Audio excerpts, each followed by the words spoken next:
इतने विशाल क्षेत्र में तलवार संप्रदाय की बड़ी संख्या के बावजूद पूरी तरह से खोजबीन करना आसान नहीं होगा। इसके अलावा विराट ने जानबूझकर कुछ बचे हुए अंधकार दानवों को अंधकार पर्वत के कोनों में छिपने दिया था, ताकि वह अपने अधीन किए गए अंधकार दानवों की वापसी को छिपा सकें। अन्यथा यदि सभी अंधकार दानवों का सफाया कर दिया जाता और इस अवधि के दौरान केवल एक या दो ही वापस लौटते, तो अंधकार दानवों को अनिवार्य रूप से शक होता और वे गहन जांच करते। लेकिन अगर इस दौरान और अधिक अंधकार दानव रसातल में लौटते हैं, तो भले ही अंधकार दानवों को उन पर शक हो, वे उन सभी की बारीकी से जांच नहीं कर सकते, जिससे विराट के बचने की संभावना बढ़ जाएगी। भैरव कबीला। परिषद हॉल में एक हिंसक बहस और ऊर्जा की भयानक लहरों के कारण पूरा हॉल हिल रहा था।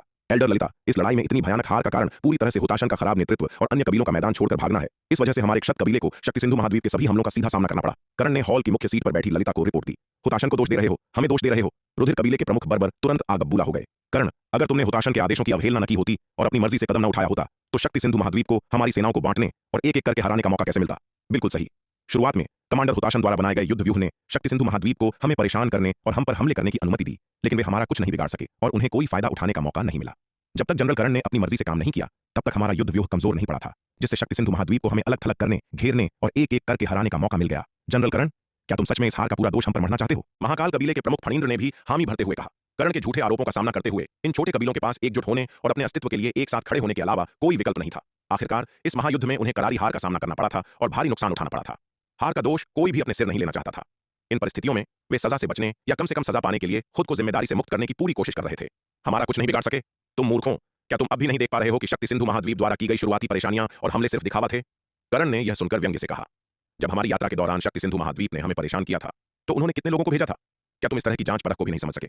बेवकूफ। करण की बातें सुनकर फणींद्र का चेहरा शर्म से लाल हो गया।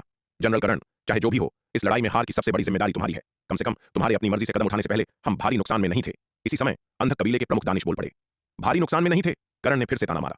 क्या तुम्हारा मतलब यह है कि हुताशन लगातार लोगों को शक्ति सिंधु महाद्वीप के सामने मरने के लिए भेजता रहा और 9 लड़ाइयों में 9 हार का सामना किया? अगर हम हुताशन की तरह लड़ते रहे, तो चाहे हमारी संख्या कितनी भी अधिक क्यों न हो, हम उसे हमें मौत के मुंह में धकेलने से नहीं रोक पाएंगे। करण की बातें सुनकर दानिश कुछ पल के लिए निशब्द रह गया। यह कहना गलत नहीं होगा कि करण का तर्क ऊपरी तौर पर काफी सही लग रहा था, लेकिन साथ ही छोटे कबीलों के प्रमुख और भी ज्यादा भड़क गए थे।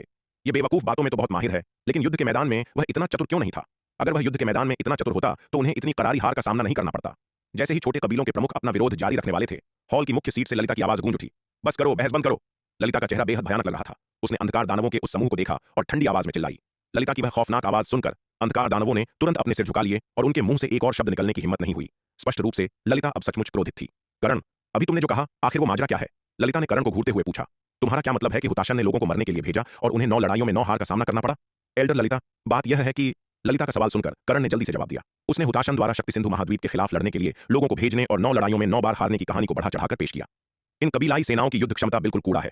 शक्ति सिंधु महाद्वीप के सामने वे पूरी तरह से कमजोर हैं। उन्होंने हमारे महान अंधकार दानव वंश को पूरी तरह से अपमानित किया है और वे हमारे वंश के नाम पर एक कलंक हैं। अंत में करण ने आग में घी डालने के लिए एक और वाक्य जोड़ दिया। हालांकि उसकी बातों ने सभी छोटे कबीलों के प्रमुखों के गुस्से को और भड़का दिया। करण, तुम यह क्या बकवास कर रहे हो? रुधिर कबीले के प्रमुख बर्बर ने दहाड़ते हुए कहा। क्या क्या मैं गलत कह रहा हूं? करण ने व्यंग्य किया। जब तुम्हारी कबीलाई सेनाएं कूड़े के अलावा कुछ नहीं है, तो तुम किसे कूड़ा कह रहे हो? क्या तुम शक्ति सिंधु महाद्वीप के सामने पूरी तरह से असहाय नहीं थे? करण, यह सच है कि हमारी कबीलाई सेनाएं शक्ति सिंधु महाद्वीप के सामने पूरी तरह से असहाय थीं, लेकिन तुम्हारा क्षत कबीला कितना बेहतर है? बर्बर ने गुस्से में जवाब दिया। उस अंतिम महायुद्ध में क्या तुम्हारे क्षत कबीले ने भी दिव्य विकास लोक के 3-3 लाख सैनिकों वाली 2 सेनाओं को शक्ति सिंधु महाद्वीप की समान आकार की सेना से लड़ने के लिए नहीं भेजा था? और अंतिम परिणाम क्या रहा? क्या वे सभी नष्ट नहीं हो गए? अगर हमारी कबीलाई सेना कूड़ा है, तो क्या तुम्हारे क्षत कबीले की सेना भी कूड़ा नहीं है? अगर तुम्हारे क्षत कबीले की सेना सच में उतनी ही शक्तिशाली होती जितना तुम शेखी बघारते हो, तो तुम्हारी करोड़ों की सेना के साथ तुम्हारा लगभग पूरा सफाया नहीं होता। चुप रहो। इससे पहले कि बर्बर अपनी बात पूरी कर पाता, हॉल की मुख्य सीट से एक ठंडी आवाज गूंज उठी।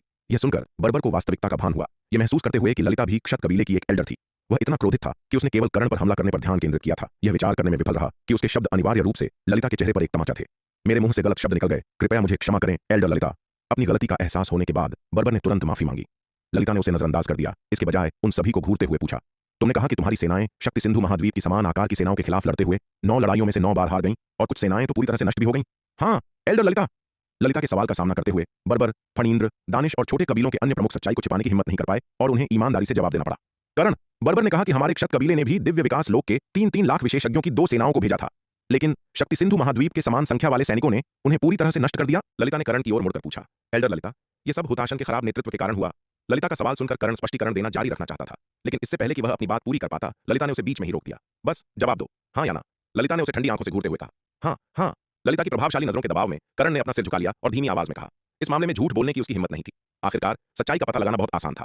उस समय सभी अंधकार दानव सेनाओं ने देखा था कि उनके क्षत कबीले द्वारा भेजी गई 2 सेनाओं को करारी हार का सामना करना पड़ा और वे पूरी तरह से नष्ट हो गईं। ललिता को केवल क्षत कबीले के जीवित बचे सैनिकों से पूछने की जरूरत थी और उसे आसानी से स्थिति का पता चल जाता। अगर उसने इस बारे में झूठ बोलने की हिम्मत की तो वह अपनी मौत को बुलावा दे रहा होगा। कर्ण का सकारात्मक जवाब सुनकर ललिता गहरी सांस लिए बिना नहीं रह सकी। उसने सच में यह उम्मीद नहीं की थी कि शक्ति सिंधु महाद्वीप की मानव जाति इतनी शक्तिशाली होगी। आपको पता होना चाहिए, उनकी अंधकार दानव सेना की युद्ध क्षमता अनगिनत लोगों में बेहद प्रसिद्ध थी। आमतौर पर उनकी अंधकार दानव सेना आसानी से अपने से 10 गुना अधिक मानव सेना को हरा सकती थी और एक नियमित मानव सेना के खिलाफ वे 100 से लड़ने में भी पूरी तरह सक्षम थे।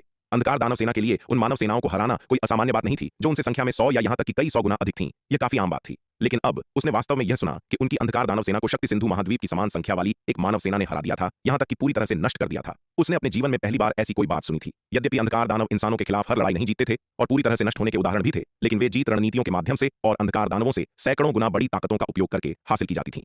इसके अलावा जब अंधकार दानव सेना का पूरी तरह से सफाया हो जाता था तो मानव सेना का नुकसान भी उतना ही विनाशकारी होता था। कई बार तो यह अंधकार दानवों की संख्या से भी अधिक होता था। और उनके नुकसान के बारे में क्या? ललिता ने एक गहरी सांस ली और पूछना जारी रखा। एक सेना, एक को भारी नुकसान उठाना पड़ा, लेकिन दूसरी? लेकिन कर्ण हिचकिचाया। आखिरकार ऐसी बात कहना बहुत शर्मनाक था। क्षत कबीले में अपने ही एल्डर्स का सामना करते हुए भी कर्ण को बेहद अपमानित महसूस हो रहा था। तुम्हारे कहने का क्या मतलब है? क्या? ललिता भड़क उठी। जल्दी बोलो, तुम हिचकिचा क्यों रहे हो? द्वितीय एल्डर को रिपोर्ट करते हुए दुश्मन की सेना बहुत बड़ी थी, लेकिन उन्हें बिल्कुल भी कोई नुकसान नहीं हुआ। ललिता की फटकार सुनकर कर्ण ने दांत पीसते हुए सच उगल दिया। तुमने क्या कहा? बिल्कुल कोई नुकसान नहीं हुआ। कर्ण की बातें सुनकर ललिता हैरानी में अपनी जगह से खड़ी हो गई। तुम्हारा मतलब है कि दुश्मन ने समान संख्या में सैनिकों के साथ बिना कोई नुकसान उठाए हमारे क्षत कबीले की सेना को पूरी तरह से नष्ट कर दिया? ललिता ने अविश्वास से कर्ण को घूरते हुए कहा। हाँ, बिल्कुल ऐसा ही हुआ था। ललिता के शक्तिशाली दबाव में कर्ण को थोड़ी घुटन महसूस हुई, लेकिन उसने दांत पीसते हुए सच बोल दिया। इसे छिपाने का कोई तरीका नहीं था। क्योंकि ललिता ने पूछ लिया था तो वह केवल सच ही बोल सकता था। एल्डर ललिता, सटीक रूप से कहें तो इन 9 लड़ाइयों में दुश्मन की कम से कम आधी सेना ने बिना कोई नुकसान उठाए हमारे समान आकार की सेना को नष्ट कर दिया, बर्बर ने बीच में बोलते हुए कहा। और हमारे अवलोकन के अनुसार दुश्मन की जिन कुछ इकाइयों को नुकसान हुआ था वे केवल साधारण सैनिक थे जिन्हें उन्होंने जानबूझकर प्रशिक्षण के लिए तैनात किया था। जिन्होंने हमें पूरी तरह से नष्ट कर दिया वे शक्ति सिंधु महाद्वीप की सेना की असली लड़ाकू ताकत थे। जब हुताशन ने शक्ति सिंधु महाद्वीप की सेना की दुर्जय ताकत देखी तो उसका इरादा निष्क्रिय रहने और किसी को वापस एल्डर ललिता के पास रिपोर्ट करने के लिए भेजने का था, ताकि वह कोई निर्णय ले सके। हालांकि कर्ण ने हुताशन के आदेशों की अवहेलना की और बिना अनुमति के अपनी सेना को युद्ध में धकेल दिया, जिससे उस महायुद्ध की शुरुआत हुई। शक्ति सिंधु महाद्वीप को एक मौका मिला और हमारी करारी हार हुई।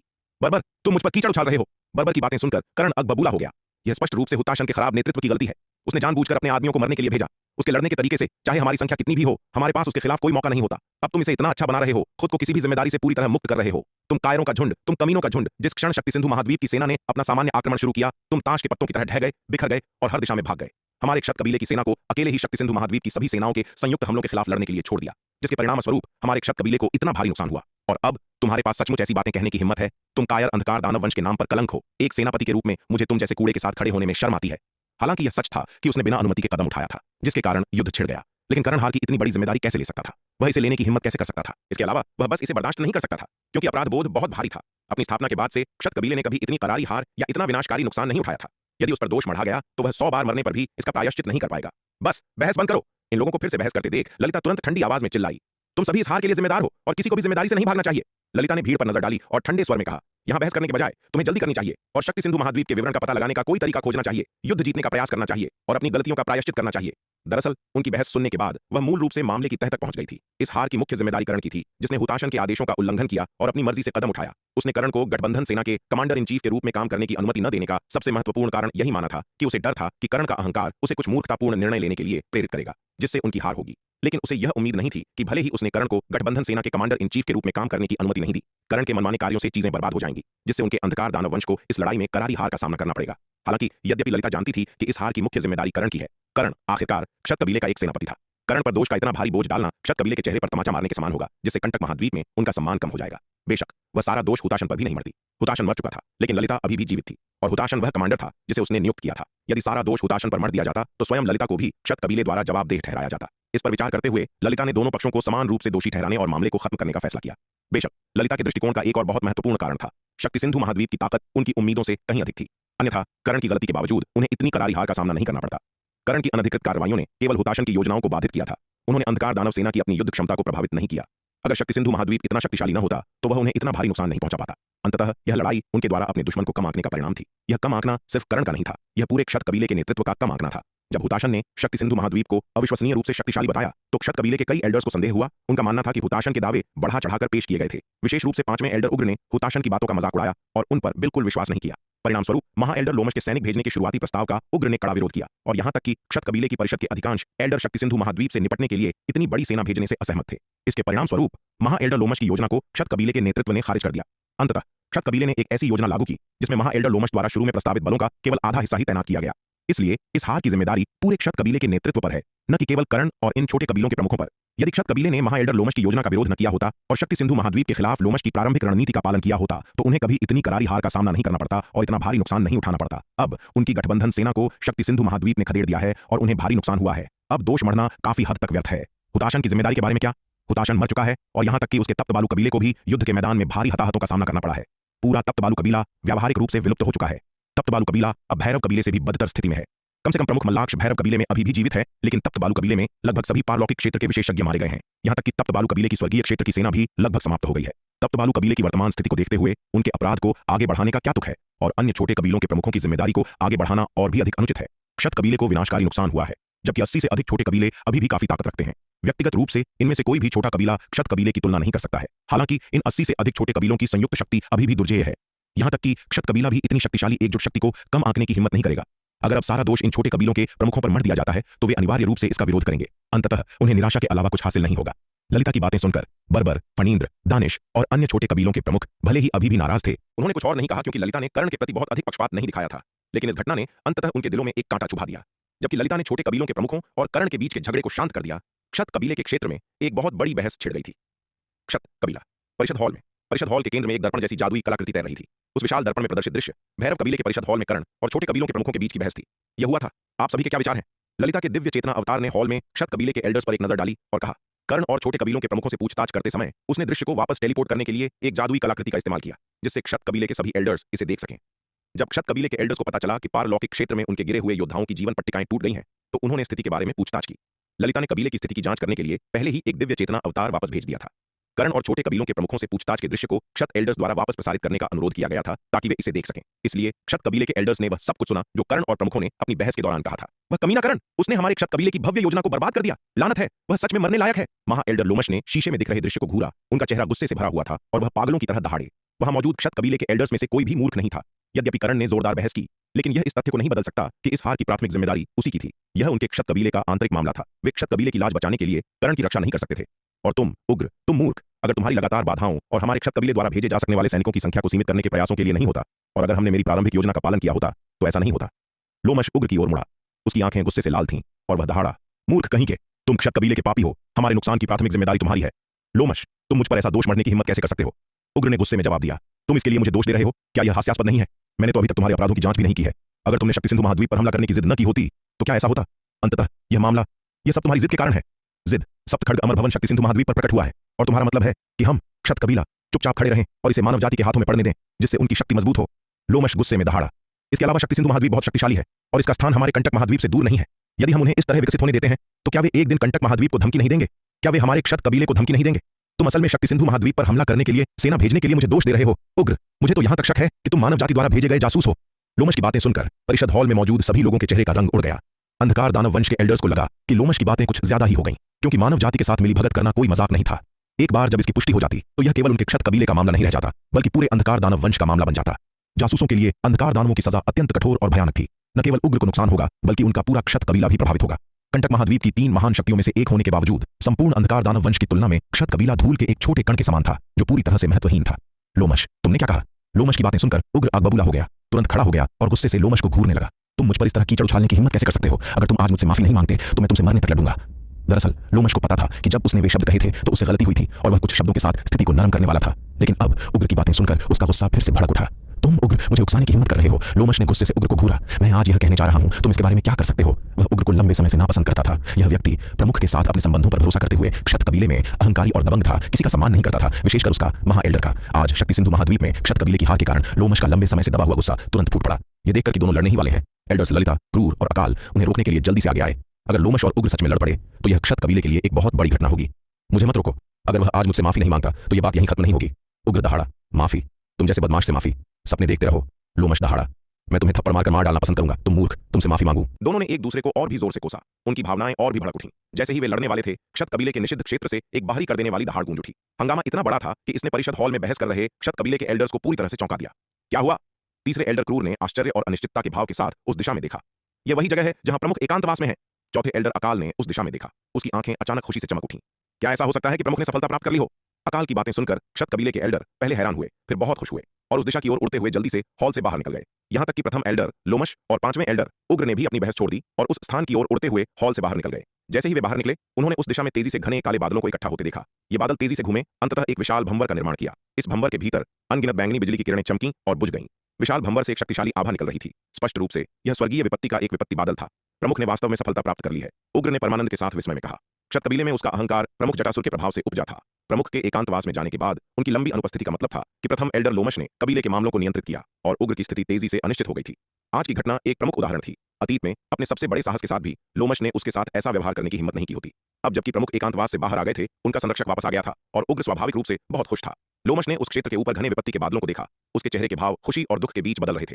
प्रमुख जटासुर की सफलता के बारे में लोमश की भावनाएं अत्यंत जटिल थीं। अष्टम विपत्ति लोक में जटासुर की सफलता निस्संदेह पूरे क्षत कबीले के लिए एक बहुत बड़ा वरदान था। इससे पूरे क्षत कबीले का स्तर ऊपर उठ जाएगा। कंटक महाद्वीप 3 मध्यम आकार के कबीलों का घर है। कपाल कबीला, लोहित कबीला और क्षत कबीला। इन तीनों में कपाल कबीला सबसे मजबूत है, कंटक का निर्विवाद अधिपति। ऐसा इसलिए है क्योंकि 3 मध्यम आकार के कबीलों में कपाल कबीला एकमात्र ऐसा कबीला है जिसके पास नवम विपत्ति लोक का विशेषज्ञ है। इसके बाद लोहित कबीला आता है। हालांकि लोहित कबीले के पास नवम विपत्ति लोक का विशेषज्ञ नहीं है, लेकिन उनके प्रमुख अष्टम विपत्ति लोक के विशेषज्ञ हैं। तीनों कबीलों में क्षत कबीला सबसे कमजोर है। उनके प्रमुख जटासुर केवल सप्तम विपत्ति लोक के विशेषज्ञ हैं। यह क्षत कबीले को तीनों कबीलों में सबसे कमजोर और सबसे निचले स्तर का बनाता है। इस बात से क्षत कबीले के लोग बहुत नाराज रहते हैं, क्योंकि कुल ताकत के मामले में क्षत कबीला वास्तव में लोहित कबीले से बहुत कमजोर नहीं है। यह केवल इसलिए था क्योंकि लोहित कबीले के प्रमुख ने संयोग से एक बड़ी लड़ाई में काफी योग्यता हासिल की थी और अंधकार दानव वंश के उच्च कमान से एक बड़ा इनाम प्राप्त किया था, जिससे वह अष्टम विपत्ति लोक में प्रवेश करने में सक्षम हो पाया था, उन्हें पछाड़ते हुए। लेकिन अब उनके क्षत कबीले के प्रमुख जटासुर ने भी अंततः अष्टम विपत्ति लोक में सफलता प्राप्त कर ली थी। तार्किक रूप से लोमश को बहुत खुश होना चाहिए, लेकिन इस क्षण जहां लोमश को खुशी महसूस हुई, वहीं उसके दिल में नुकसान की भावना भी भर गई। ऐसा इसलिए था क्योंकि जटासुर उससे, महा एल्डर से, कभी बहुत संतुष्ट नहीं था और उससे काफी सावधान था। क्षत कबीले में उसकी स्थिति को जांचने के लिए विभिन्न तरीकों का उपयोग करता था।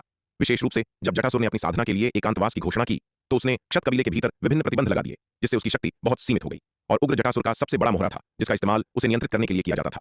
हालांकि उग्र इस बात से अनजान था और यहां तक कि इस बारे में आत्मसंतुष्ट भी था, ये मानते हुए कि उसने प्रमुख का दामन थाम लिया है और क्षत कबीले में दंड मुक्ति के साथ काम कर सकता है। बूम! आसमान में विपत्ति के बादल बनने के बाद अंततः एक दिव्य वज्र नीचे उतरा, जो एक विशाल अंधकार दानव से टकराया। इस अंधकार दानव के पास एक अविश्वसनीय रूप से शक्तिशाली आभा थी। स्पष्ट रूप से एक शक्तिशाली अष्टम विपत्ति लोक का विशेषज्ञ था। वह कोई और नहीं बल्कि क्षत कबीले के प्रमुख जटासुर थे। जटासुर ने विपत्ति के बादलों की ओर ऊपर देखा, नीचे उतरने वाली बिजली को नजरअंदाज करते हुए और उसे खुद पर प्रहार करने दिया। एक अंधकार दानव के रूप में उसकी शारीरिक रक्षा अत्यंत दुर्जय थी, खासकर अब जब उसने अष्टम विपत्ति लोक में प्रवेश कर लिया था। उसके काले दानव कवच की रक्षात्मक शक्ति एक भयानक स्तर तक पहुंच गई थी। यह पहली बिजली उसके लिए थोड़ा ही खतरा थी। जटासुर शुरुआती बिजली से निपटने में अपनी ऊर्जा बर्बाद नहीं करना चाहता था। वह जानता था कि यह केवल शुरुआत थी, असली परीक्षा अभी बाकी थी। बिजली जितनी देर से गिरती थी, उसकी शक्ति उतनी ही भयानक होती थी। भले ही उसने अब अष्टम विपत्ति लोक में प्रवेश कर लिया था, अपार शक्ति प्राप्त कर ली थी और उसका काला दानव कवच दुर्जय रक्षा प्रदान कर रहा था, फिर भी उसने इस स्वर्गीय विपत्ति को कम आंकने की हिम्मत नहीं की। आसमान में विपत्ति के बादलों से एक के बाद एक बिजली की किरणें नीचे उतरीं और जटासुर पर प्रहार किया। 30 दिव्य वज्र गिरने के बाद ही जटासुर ने तैयारी शुरू की। 30वें वज्र ने पहले ही एक महत्वपूर्ण खतरा पैदा करना शुरू कर दिया था। जैसे जैसे बिजली की किरणें गिरती रहीं, 40वां वज्र तेजी से आया। बूम! जब 40वां वज्र गिरा तो भले ही जटासुर ने उसकी अधिकांश शक्ति को सहन कर लिया था, लेकिन बची हुई ताकत ने फिर भी उसे प्रहार किया। यहां तक कि बिजली की शक्ति के इस छोटे से हिस्से ने भी उसके अविश्वसनीय रूप से मजबूत काले दानव कवच को भेद दिया, जिससे उसे काफी चोट आई। ये देखकर जटासुर के चेहरे के भाव गंभीर हो गए। इस स्वर्गीय विपत्ति का आतंक उसकी कल्पना से कहीं अधिक था। 40वें दिव्य वज्र की शक्ति पहले ही इतनी अधिक थी। कोई केवल कल्पना कर सकता है कि बाद के वज्र कितने शक्तिशाली होंगे। सबसे महत्वपूर्ण बात यह थी कि उसे इस बात का कोई अंदाजा नहीं था कि अष्टम विपत्ति लोक में प्रवेश करने के दौरान वह कितने दिव्य वज्र आकर्षित करेगा। बूम! 41वां दिव्य वज्र आसमान से उतरा। इस बार जटासुर केवल उसकी आधी शक्ति को सहन कर पाया। शेष आधे ने उस पर भयंकर प्रहार किया। उसके शरीर में एक बड़ा छेद कर दिया। उसके विशाल शरीर पर विशाल घाव विशेष रूप से भयानक लग रहा था और फव्वारे की तरह भारी मात्रा में खून बह रहा था। स्पष्ट रूप से इस हमले ने जटासुर को एक जबरदस्त झटका दिया था। अपनी स्थिति को भांपते हुए जटासुर के चेहरे के भाव बेहद गंभीर हो गए। इस क्षण क्षत कबीले के एल्डर लोमश, क्रूर, ललिता, अकाल और उग्र सभी इतने तनाव में थे कि वे मुश्किल से सांस ले पा रहे थे। इस क्षण महा एल्डर लोमश ने भी चिंता की एक लहर महसूस की। भले ही जटासुर के प्रति उसकी भावनाएं अविश्वसनीय रूप से जटिल थीं, फिर भी वह नहीं चाहता था कि जटासुर अपनी विपत्ति में विफल हो और स्वर्गीय विपत्ति के अधीन मर जाए। आखिरकार अगर जटासुर मर गया तो क्षत कबीले का नुकसान विनाशकारी होगा, खासकर इसलिए क्योंकि क्षत कबीले को वर्तमान में शक्ति सिंधु महाद्वीप पर युद्ध में भारी नुकसान का सामना करना पड़ रहा था। लोमश परिणामों की कल्पना भी नहीं कर सकता था यदि जटासुर फिर से स्वर्गीय विपत्ति के अधीन नष्ट हो जाता। 41वें दिव्य वज्र का सामना करने के बाद जटासुर ने एक पल के लिए भी संकोच नहीं किया और तुरंत एक अविश्वसनीय रूप से शक्तिशाली आभा बिखेरने वाला दानव शल्क फल निकाला और उसका सेवन किया। जैसे ही उसने दानव शल्क फल निकला, जटासुर की पहले से कमजोर आभा फिर से तेजी से मजबूत होने लगी। यहां तक कि उसके शरीर का बड़ा छेद भी स्पष्ट गति से ठीक हो रहा था। ये देखकर लोमश, ललिता, क्रूर, अकाल, उग्र और क्षत कबीले के अन्य एल्डर बहुत खुश हुए। उन्हें उम्मीद नहीं थी कि जटासुर के पास ऐसा खजाना होगा। वे बता सकते थे कि जटासुर ने जिस दानव शल्क फल का सेवन किया था वह उच्चतम श्रेणी का महाविपत्ति स्तर का था। ऐसा उच्च श्रेणी का दानव शल्क फल अंधकार दानव वंश में अत्यंत दुर्लभ था। इस महाविपत्ति स्तर के दानव शल्क फल के साथ जटासुर की विपत्ति सुरक्षित होनी चाहिए। निश्चित रूप से शीर्ष श्रेणी के दानव शल्क फल का सेवन करने के बाद जटासुर की गंभीर रूप से घायल स्थिति तेजी से ठीक हो गई। कुछ ही सांसों में उसके घाव पूरी तरह से ठीक हो गए। बूम! तभी 42वां दिव्य वज्र उतरा जो सीधे जटासुर पर गिरा। यह दिव्य वज्र अविश्वसनीय रूप से शक्तिशाली था। यहां तक कि जटासुर जैसा शीर्ष स्तर का विशेषज्ञ भी इतने शक्तिशाली वज्र का सामना करते समय गंभीर भाव दिखाने से खुद को रोक नहीं पाया। उसने अपनी सारी जादुई शक्ति को केंद्रित किया, अपने जादुई हथियार को उठाया और अपनी पूरी ताकत से बिजली के वज्र का सामना किया। दो भयानक ताकतें आपस में टकराईं, जिससे एक बाहरी कर देने वाली दहाड़ गूंज उठी। इस भयानक वज्र की चपेट में आने से जटासुर के पैरों के नीचे की जमीन अचानक फट गई। मिट्टी और चट्टान के अनगिनत टुकड़े तीरों की तरह आसमान में उड़ गए। जहां वह खड़ा था वहां एक विशाल गड्ढा बन गया। जटासुर का विशाल शरीर पल भर में मौके से गायब हो गया। प्रमुख, यह देखकर लोमश, ललिता, क्रूर, अकाल, उग्र और क्षत कबीले के अन्य एल्डर पीले पड़ गए और अलार्म में चिल्लाने से खुद को रोक नहीं पाए। 42वें दिव्य वज्र के गिरने के ठीक बाद आसमान में विपत्ति के बादल अंततः धीरे धीरे छंटने लगे। लोमश, ललिता, क्रूर, अकाल और उग्र क्षत कबीले के पांचों एल्डर तुरंत विशाल सिंह होल के किनारे की ओर उड़े। नीचे देखते हुए उन्होंने देखा कि जटासुर का विशाल शरीर वहां पड़ा था। उसका मांस क्षत विक्षत हो चुका था और वह बमुश्किल जिंदा था। स्पष्ट रूप से 42वें दिव्य वज्र के अंतिम प्रहार ने जटासुर को एक घातक घाव दिया था। अपनी ताकत के बावजूद वह विपत्ति के आगे लगभग घुटने टेक चुका था। सौभाग्य से उसने पहले ही शीर्ष श्रेणी के महाविपत्ति स्तर का दानव शल्क फल खा लिया था। यद्यपि वह गंभीर रूप से घायल था, फल के शक्तिशाली औषधीय गुण उसके घावों को लगातार ठीक कर रहे थे। इसके बिना उसकी विपत्ति निश्चित रूप से मृत्यु का कारण बनती। प्रमुख, जटासुर की दयनीय स्थिति देखकर लोमश, ललिता, क्रूर, अकाल और उग्र तेजी से नीचे उड़े और उसे उठने में मदद की। पहले मुझे वापस चलने में मदद करो, जटासुर ने कमजोर स्वर में कहा। शीर्ष श्रेणी के दानव शल्क फल के शक्तिशाली उपचार प्रभावों के बावजूद उसकी चोटें इतनी गंभीर थीं कि वे थोड़े समय में ठीक नहीं हो सकती थीं। जी! जटासुर की बातें सुनकर लोमश और क्षत कबीले के अन्य एल्डर्स ने उसे उसके निवास स्थान पर वापस जाने में मदद की। अब आप सभी जा सकते हैं। जटासुर मुख्य हॉल में पालथी मारकर बैठ गया और लोमश तथा अन्य क्षत एल्डर्स की ओर हाथ हिलाया। जी प्रमुख। लोमश और अन्य क्षत एल्डर्स ने देर करने की हिम्मत नहीं की और हॉल से निकलने से पहले जल्दी से जटासुर के सामने सम्मानपूर्वक सिर झुकाया। वे उसकी रिकवरी में बाधा डालने की हिम्मत नहीं कर सकते थे। जटासुर पहले से ही क्षत कबीले में सर्वोच्च पद पर आसीन था और अब अष्टम विपत्ति लोक में प्रवेश करने के बाद उसकी प्रतिष्ठा और भी बढ़ गई थी और कोई भी उसकी इच्छा की अवहेलना करने की हिम्मत नहीं करता था। यद्यपि शक्ति सिंधु महाद्वीप पर क्षत कबीले का भारी नुकसान उनके लिए एक महत्वपूर्ण घटना थी, लेकिन किसी ने भी ऐसे समय में जटासुर के स्वास्थ्य लाभ में खलल डालने की हिम्मत नहीं की। बाकी सभी बातों पर चर्चा करने से पहले जटासुर की चोटों के पूरी तरह से ठीक होने तक हर चीज को इंतजार करना होगा। शक्ति सिंधु महाद्वीप, दानवनाशक नगर, नगरपति भवन के भीतर, अनंत परम मीनार के दूसरे स्तर के अंदर, चतुर्थ विपत्ति लोक के एक अंधकार दानव के शव का उपयोग करके एक अंधकार दानव पुतला अवतार बनाने में विराट ने अपनी बहुत अधिक ऊर्जा खर्च की। इसके बाद विराट ने अपनी दिव्य आत्मा का एक छोटा सा अंश अलग किया, जिसने इस चतुर्थ विपत्ति लोक के पुतला अवतार में प्रवेश किया और कुछ परिवर्तन के बाद इसने रौद्री का रूप ले लिया। यह अंधकार दानव पुतला आखिरकार चतुर्थ विपत्ति लोक का पुतला था। इसे अधिक परिपूर्ण दिखाने के लिए विराट को अपनी दिव्य आत्मा का एक महत्वपूर्ण हिस्सा अलग करना पड़ा। आखिरकार यदि उनकी अलग की गई दिव्य आत्मा बहुत कमजोर होती तो वह पुतले की शक्ति को पूरी तरह से उजागर करने में सक्षम नहीं होती। इसके अलावा एक कमजोर दिव्य आत्मा आसानी से अपनी खामियों को उजागर कर देती। सौभाग्य से विराट की दिव्य आत्मा इस समय अत्यंत शक्तिशाली थी, जो पंचम विपत्ति लोक के विशेषज्ञ के बराबर थी। इसलिए चतुर्थ विपत्ति लोक के विशेषज्ञ के बराबर दिव्य आत्मा का एक अंश अलग करना कोई मुश्किल काम नहीं था। हालांकि ऐसा करने के बाद भी अपनी दिव्य आत्मा का इतना बड़ा हिस्सा अलग करने के कारण विराट को कमजोरी का एहसास हुआ। चतुर्थ विपत्ति लोक का यह अंधकार दानव पुतला अवतार तैयार करने के बाद विराट ने अनंत परम मीनार की शक्ति के साथ अपने स्वर्ण ड्रैगन अवतार से रौद्री की आत्मा खोज करवाई, जिससे रौद्री की यादों को पूरी तरह से समझा जा सके। इस आत्मा खोज के बाद विराट को अंधकार दानव वंश के आंतरिक मामलों की बहुत गहरी समझ प्राप्त हुई। रौद्री चतुर्थ विपत्ति लोक के विशेषज्ञ और एक छोटे से कबीले के प्रमुख होने के नाते सांब की तुलना में कहीं अधिक जानकारी रखता था। हालांकि जहां इस आत्मा खोज सत्र ने अंधकार दानव वंश के आंतरिक मामलों के बारे में विराट की समझ को गहरा किया, वहीं इसने उनकी आत्मा और दिमाग पर एक बहुत बड़ा बोझ भी डाला, क्योंकि रौद्री की आत्मा को खोजना उसके पूरे जीवन को समझने के बराबर था। रौद्री एक शक्तिशाली प्राणी था जो करोड़ों वर्षों से जीवित था। उसका जीवन बहुत लंबा था और उसने जो घटनाएं अनुभव की थीं वे बहुत समृद्ध थीं। इसका मतलब यह था कि जब विराट ने उसकी आत्मा को खोजा तो ऐसा लगा मानो उन्होंने रौद्री के पूरे जीवन का अनुभव कर लिया हो और जानकारी की विशाल मात्रा ने उन्हें अभिभूत कर दिया, जिससे उन्हें चक्कर आने लगे। वास्तव में आत्मा खोज समाप्त होने के तुरंत बाद विराट को लगभग लगा कि वह रौद्री ही है। आखिरकार रौद्री के करोड़ों वर्षों की तुलना में विराट के 200 वर्षों से भी कम समय केवल एक क्षण भंगुर पल था। यदि यह थोड़ी कमजोर इच्छा शक्ति वाला व्यक्ति होता तो जानकारी की इतनी बड़ी मात्रा के अचानक झटके से वे खुद को खो सकते थे, रौद्री के साथ अपनी पहचान बना सकते थे और अनिवार्य रूप से उसके द्वारा आत्मसात कर लिए जाते। लेकिन विराट कोई साधारण इंसान नहीं थे। हालांकि युवा थे, उनकी इच्छा शक्ति पारलौकिक क्षेत्र के उन कुछ विशेषज्ञों से कहीं अधिक थी जो करोड़ों वर्षों से जीवित थे। यह इसलिए था क्योंकि विराट ने अनगिनत परीक्षाओं को सहन किया था और तलवार संकल्प अभ्यास व्यूह के उनके लगातार उपयोग ने उनकी इच्छा शक्ति को स्टील से भी अधिक कठोर स्तर तक मजबूत कर दिया था। जब विराट ने पहली बार रौद्री पर आत्मा खोज पूरी की तो रौद्री के प्रभाव के कारण उनकी आंखें अभी भी कुछ धुंधली और भयंकर थीं। हालांकि कुछ समय तक ध्यान केंद्रित करने के बाद जब उन्होंने अपनी आंखें फिर से खोलीं तो उनकी नजर इसमें अपनी स्पष्टता और पवित्रता वापस आ गई थी, जो एक झील की तरह साफ और स्वच्छ थी, जिसमें धूल का एक कण भी नहीं था। इस प्रभाव के बाद विराट रौद्री की यादों से प्रभावित नहीं हुए। इसके विपरीत इन प्रभावों के तहत उनके दांव हृदय और इच्छा शक्ति को एक बार फिर से बहुत अधिक संयमित किया गया, जिससे उनकी मानसिक स्थिति एक नए स्तर तक पहुंच गई। इस अग्नि परीक्षा के बाद विराट ने महसूस किया कि न केवल उनकी मानसिक स्थिति में सुधार हुआ है, बल्कि उनकी आत्मा भी बहुत मजबूत हो गई है। उनकी लंबे समय से रुकी हुई बैंगनी आत्मा शोधन गुप्त कला ने वास्तव में थोड़ी प्रगति की थी, जो 18वें स्तर के शिखर पर अटकी हुई थी, लेकिन अब एक और छोटा कदम आगे बढ़ गई थी और 19वें स्तर के किनारे को छू लिया था। बैंगनी आत्मा शोधन गुप्त कला की साधना अत्यंत कठिन थी। विराट की प्रतिभा के बावजूद एक स्तर को भी पार करना कोई आसान काम नहीं था। शक्ति सिंधु महाद्वीप और शून्य समाधि महाद्वीप पर कई योद्धा बैंगनी आत्मा शोधन गुप्त कला की साधना कर रहे थे, लेकिन विराट के स्तर तक साधना करने वाले व्यावहारिक रूप से अस्तित्वहीन थे। 18वें स्तर तक साधना करने की बात तो छोड़ ही दें, 16वें स्तर तक पहुंचना भी अत्यंत दुर्लभ था। आत्मा की साधना के लिए यह गुप्त कला कोई ऐसी चीज नहीं थी जिसे केवल एक मजबूत आत्मा होने मात्र से साधा जा सके। इसमें कई बहुत सी पेचीदगियां शामिल थीं और साधना में कठिनाइयां भी बहुत सी थीं। यह सब पूरा करने के बाद विराट ने कोई देरी नहीं की और तुरंत अपने चतुर्थ विपत्ति लोक के अंधकार दानव पुतला अवतार को अंधकार रसातल की ओर भेज दिया। हालांकि विराट को अनंत परम मीनार के दूसरे स्तर में इस चतुर्थ विपत्ति लोक के पुतला अवतार को परिष्कृत करने में पूरे 10 दिन लगे, लेकिन अनंत परम मीनार के दूसरे स्तर में समय की गति 10 गुना तेज थी, इसलिए बाहर केवल एक दिन ही बीता था, जिसे बहुत अधिक देरी नहीं माना जाता था। जब विराट का पुतला अवतार अंधकार रसातल में लौटा तो गश्त कर रहे अंधकार दानव सैनिकों की एक जोड़ी उस पर चिल्लाई, कौन? अंधकार रसातल में घुसपैठ करने की तुम्हारी हिम्मत कैसे हुई? यद्यपि हाल के दिनों में कई अंधकार दानव अंधकार रसातल में लौट आए थे, लेकिन अंधकार दानव सेना के उच्च कमान को डर था कि मानव शक्तिशाली लोगों के अधिकार वाले कुछ अंधकार दानव भी अवसर का लाभ उठाकर वापस आ सकते हैं। इसलिए वे उन अंधकार दानवों से बहुत सावधान थे जो अंधकार रसातल में लौट रहे थे। अंधकार दानव वंश के उच्चाधिकारियों द्वारा अंधकार रसातल में लौटने वाले इन अंधकार दानवों की गहन जांच करने और कोई समस्या न पाए जाने के बाद ही वे निश्चिंत हो सकते थे। लानत है, क्या तुम मुझे पहचानते भी नहीं हो? विराट का पुतला अवतार गुस्से से दहाड़ा। आप प्रमुख रौद्री हैं? अंधकार दानव वंश के दस्ते के नेता ने विराट के पुतला अवतार को ध्यान से देखा और झंझकते हुए पूछा। इस गठबंधन सेना में चतुर्थ विपत्ति लोक में अंधकार दानव वंश के बहुत अधिक विशेषज्ञ नहीं थे, इसलिए सेना में स्वाभाविक रूप से कई अंधकार दानव रौद्री को पहचानते थे। बकवास, मेरे अलावा और कौन हो सकता है? विराट के पुतला अवतार ने ठंडे स्वर में जवाब दिया। प्रमुख रौद्री, कृपया एक पल प्रतीक्षा करें, मैं पहले जाकर रिपोर्ट करूंगा, फिर आपको अंदर आने दूंगा। अंधकार दानव वंश के दस्ते के नेता ने विराट के पुतला अवतार के सामने सिर झुकाया और जल्दी से वहां से चला गया। यह देखकर विराट खुद को गुप्त रूप से सावधान होने से नहीं रोक पाए। ऐसा लग रहा था कि अंधकार दानव वंश की सावधानियों में सचमुच बिल्कुल भी डील नहीं दी गई थी। सौभाग्य से उन्होंने पूरी तैयारी कर ली थी और रौद्री को वास्तव में नहीं मारा था, अन्यथा रौद्री के रूप में अंधकार दानव वंश में घुसपैठ करना कोई आसान काम नहीं होता। अंधकार दानव वंश के दस्ते के नेता के जाने के कुछ ही समय बाद चतुर्थ विपत्ति लोक का एक अंधकार दानव जल्दी से उसके पीछे पीछे उनकी ओर आया।